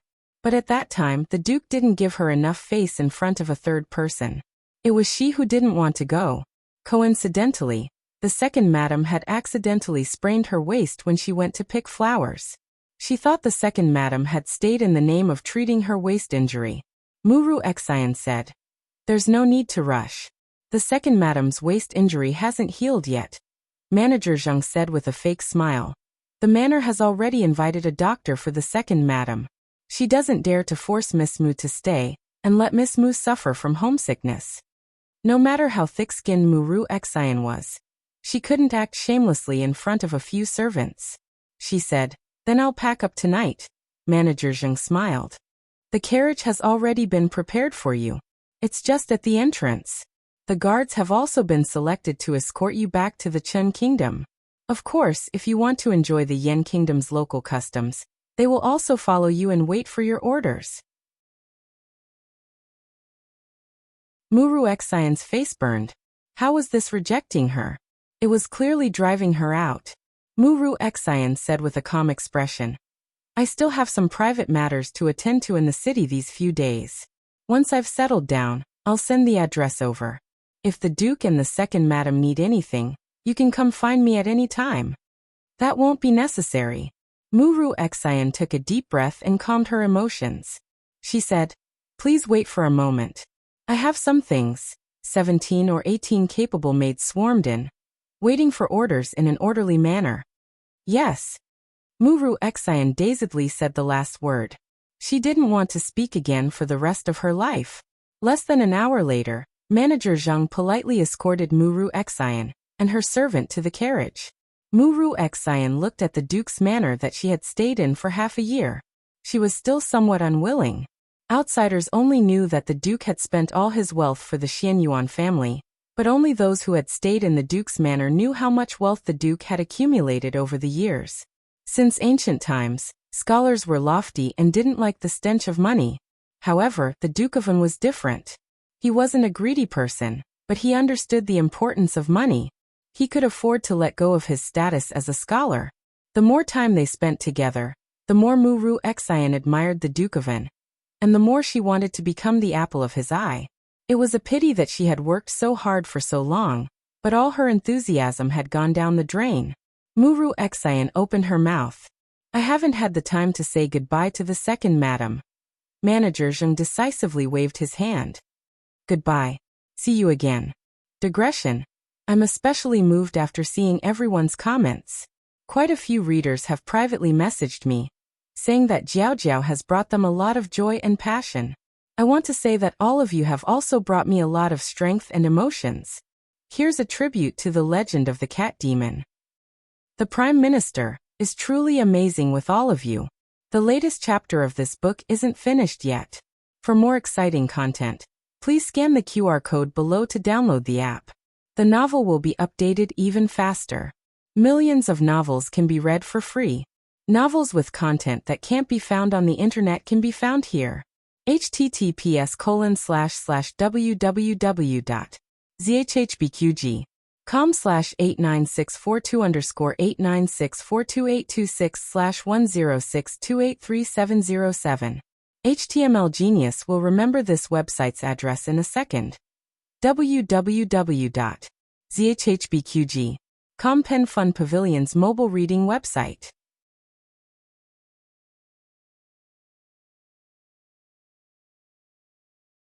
Chapter 792. The latest chapter of this book isn't finished yet. For more exciting content, please scan the QR code below to download the app. The novel will be updated even faster.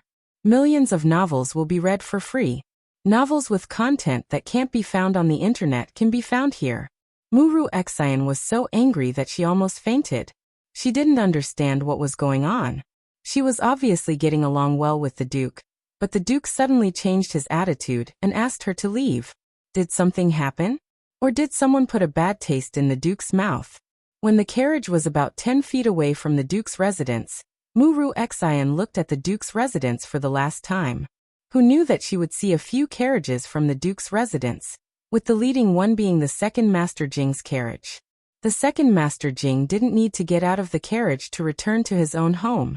The manservant respectfully opened the main door for him. The second Master Jing was bored in the carriage, so he lifted the curtain to take a breath of fresh air. With this breath of fresh air, Muru Xian saw the figure of a young man beside him. Muru Xian's pupils shrank. It's him. Xiao Lulang. Why is he sitting in the second Master Jing's carriage? The carriage slowly entered the Duke's residence, and the two carriages behind it followed closely. Muru Xian didn't see who was sitting in the carriage behind them, but that wasn't important. All her attention was on Xiao Lulang. In an instant, a message suddenly flashed through her mind. Humans were a strange species.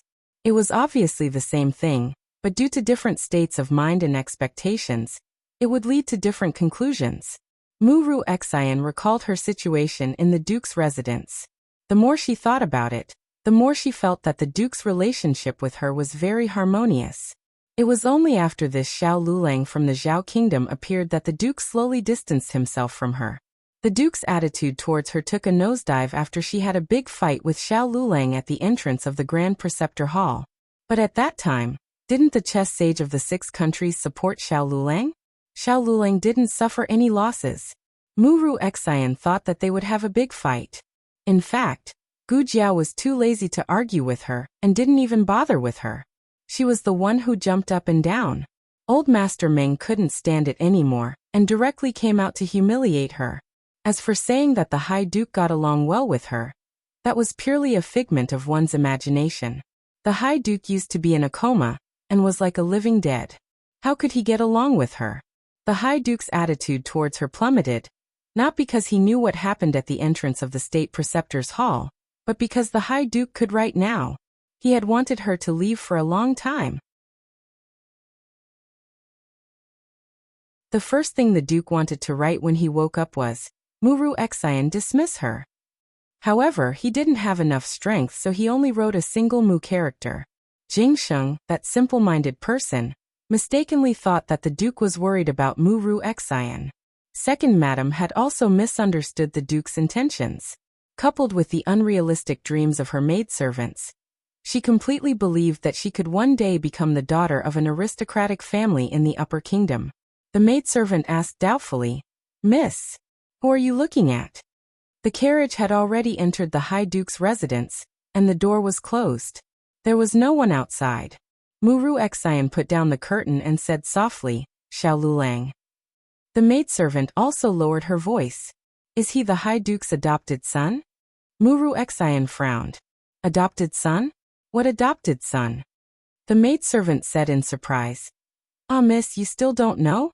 The High Duke took in an adopted son, and that adopted son participated in the selection for the Black Wind Cavalry's commander. I heard that he won. In the future, the High Duke will have a son who can be a commander. Miss, do you think the High Duke's residence will be overturned? Muru Xian's face darkened. Why didn't you tell me earlier that the High Duke took in an adopted son? The maidservant lowered her head and embarrassedly grabbed her handkerchief. Miss, you always go to Second Madam's courtyard. I thought Second Madam had already told you. Second Madam didn't mention a single word to her. She loved her so much and praised her as if she was the only one in the world. But in the end, she didn't even hide the news of taking in an adopted son from her. Are you sure it's Xiao Lulang? She asked coldly. The maidservant said, I'm sure. I heard Second Master Jing and Second Madam talking about it with my own ears. Both of them were quite happy and said that they didn't expect that brat to be so capable. Muru Xian was so angry that she threw the teacup on the table. Why was it that she couldn't become the High Duke's adopted daughter even after working so hard for so long? While Xiao Lulang, that despicable and shameless person from a lower country, could become the High Duke's adopted son. She was the one who cured the High Duke, so why did Xiao Lulang take advantage of her? She couldn't accept it. She couldn't accept it. The High Duke's residence occupied a large area. Under the old Duke, it was divided into East and West residences. The Second Madam lived in the West residence while the High Duke lived in the East residence. At that time, the old Duke was thinking that after he passed away, the two brothers would live further apart so that there would be less unnecessary friction. This caused the Second Madam to die. The Second Madam was in charge of the High Duke's residence and had to run over from the West residence every day. Why was she so skinny? It was all because she was tired. Needless to say, Second Master Jing was just his eldest brother's little tail. He would go wherever his eldest brother went. Before they came, the High Duke had already discussed with Gu Jiao about her needs and arranged a courtyard with 3 entrances for her. There were enough rooms for each of them to have one room, and there were still some left over. The servants were also carefully selected and were very tight-lipped. The carriage stopped directly in front of Feng Courtyard. The High Duke had already been waiting in the courtyard for a long time. After Madame Nan and the others got off the carriage, they saw the High Duke sitting under the crabapple tree. He was sitting in a wheelchair, facing the direction of the door. Although he couldn't speak or move, his joy and welcome were written in his eyes.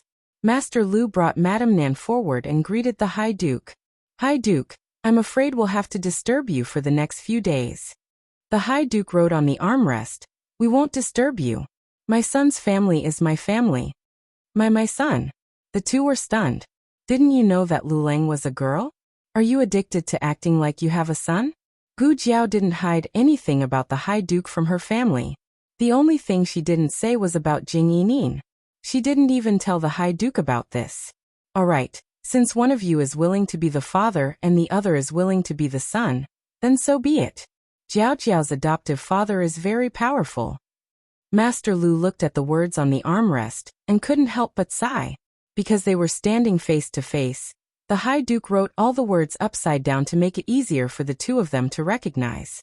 "You're worthy of being the Pearl of Yin Kingdom." Master Lu's voice was a bit loud, and the High Duke heard it. The High Duke wrote, "What Pearl of Yin Kingdom?" Master Lu was embarrassed. This," Madame Nan smiled and explained, "it's a rumor in Jianghu. They say that you're talented and knowledgeable.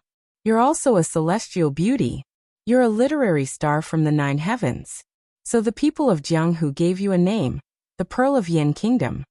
The High Duke's legend when he was young was no less than Xianyuan Chang's. One of them was a scholar, and the other was a martial artist. They were the envy of all the men in the world. They were also the dream lovers of all the women in the world. "You don't have to be so polite," the High Duke wrote. He was referring to the honorifics. They were both Gu Jiao's elders. They were of the same generation. There was no need to distinguish who was superior. The first meeting was very pleasant. Dukin was essentially a scholar, but he did not have the arrogance of those scholars outside. He was approachable, honest and generous. Even Gu Yan, who was always picky, felt that he was an elder who was easy to get along with. Gu Jiao and Madame Nan went to distribute the rooms. The High Duke sat quietly under a tree. He asked the servants to turn the wheelchair around so that he could see Gu Jiao all the time. Looking at her made him very happy. It was as if he had regained something important that he had lost. His heart was filled to the brim.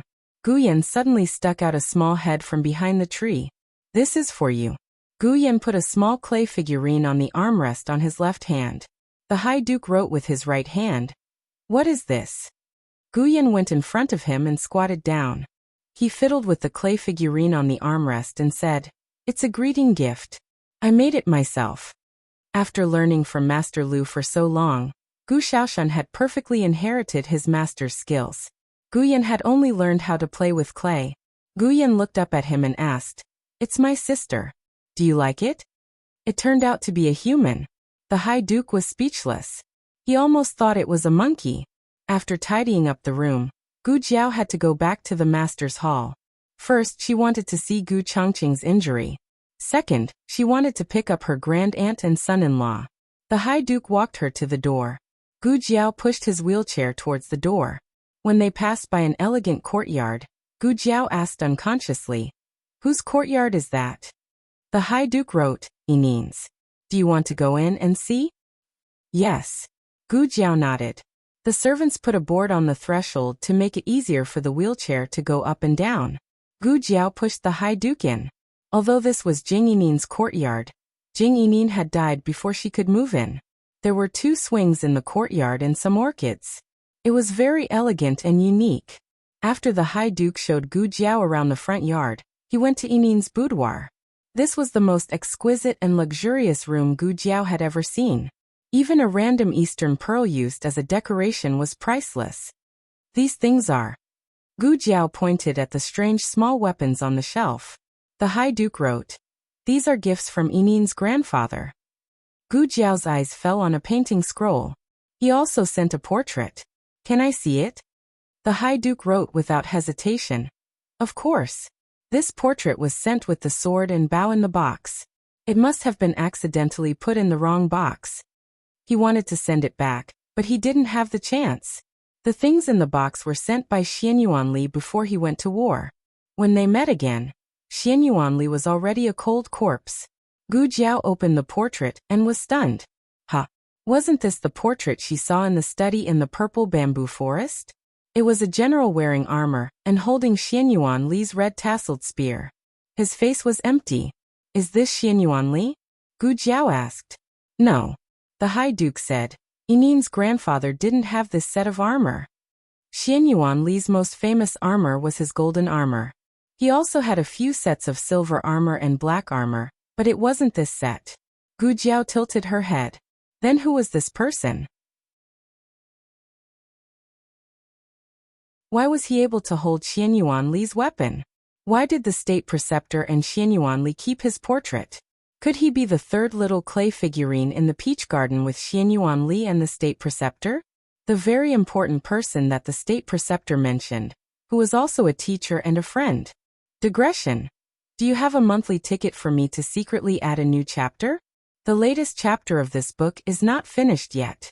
For more exciting content, please scan the QR code below to download the app. Novels are updated faster. Millions of novels are free to read. Novels with content that can't be found on the internet are all here. https://www.zhhbqg.com/89642_8964286/1062787729. HTML Genius remembers this site's address in 1 second. www.zhhbqg.com Bikugo mobile reading website. That you're tuning in to the Earbook Haven YouTube channel.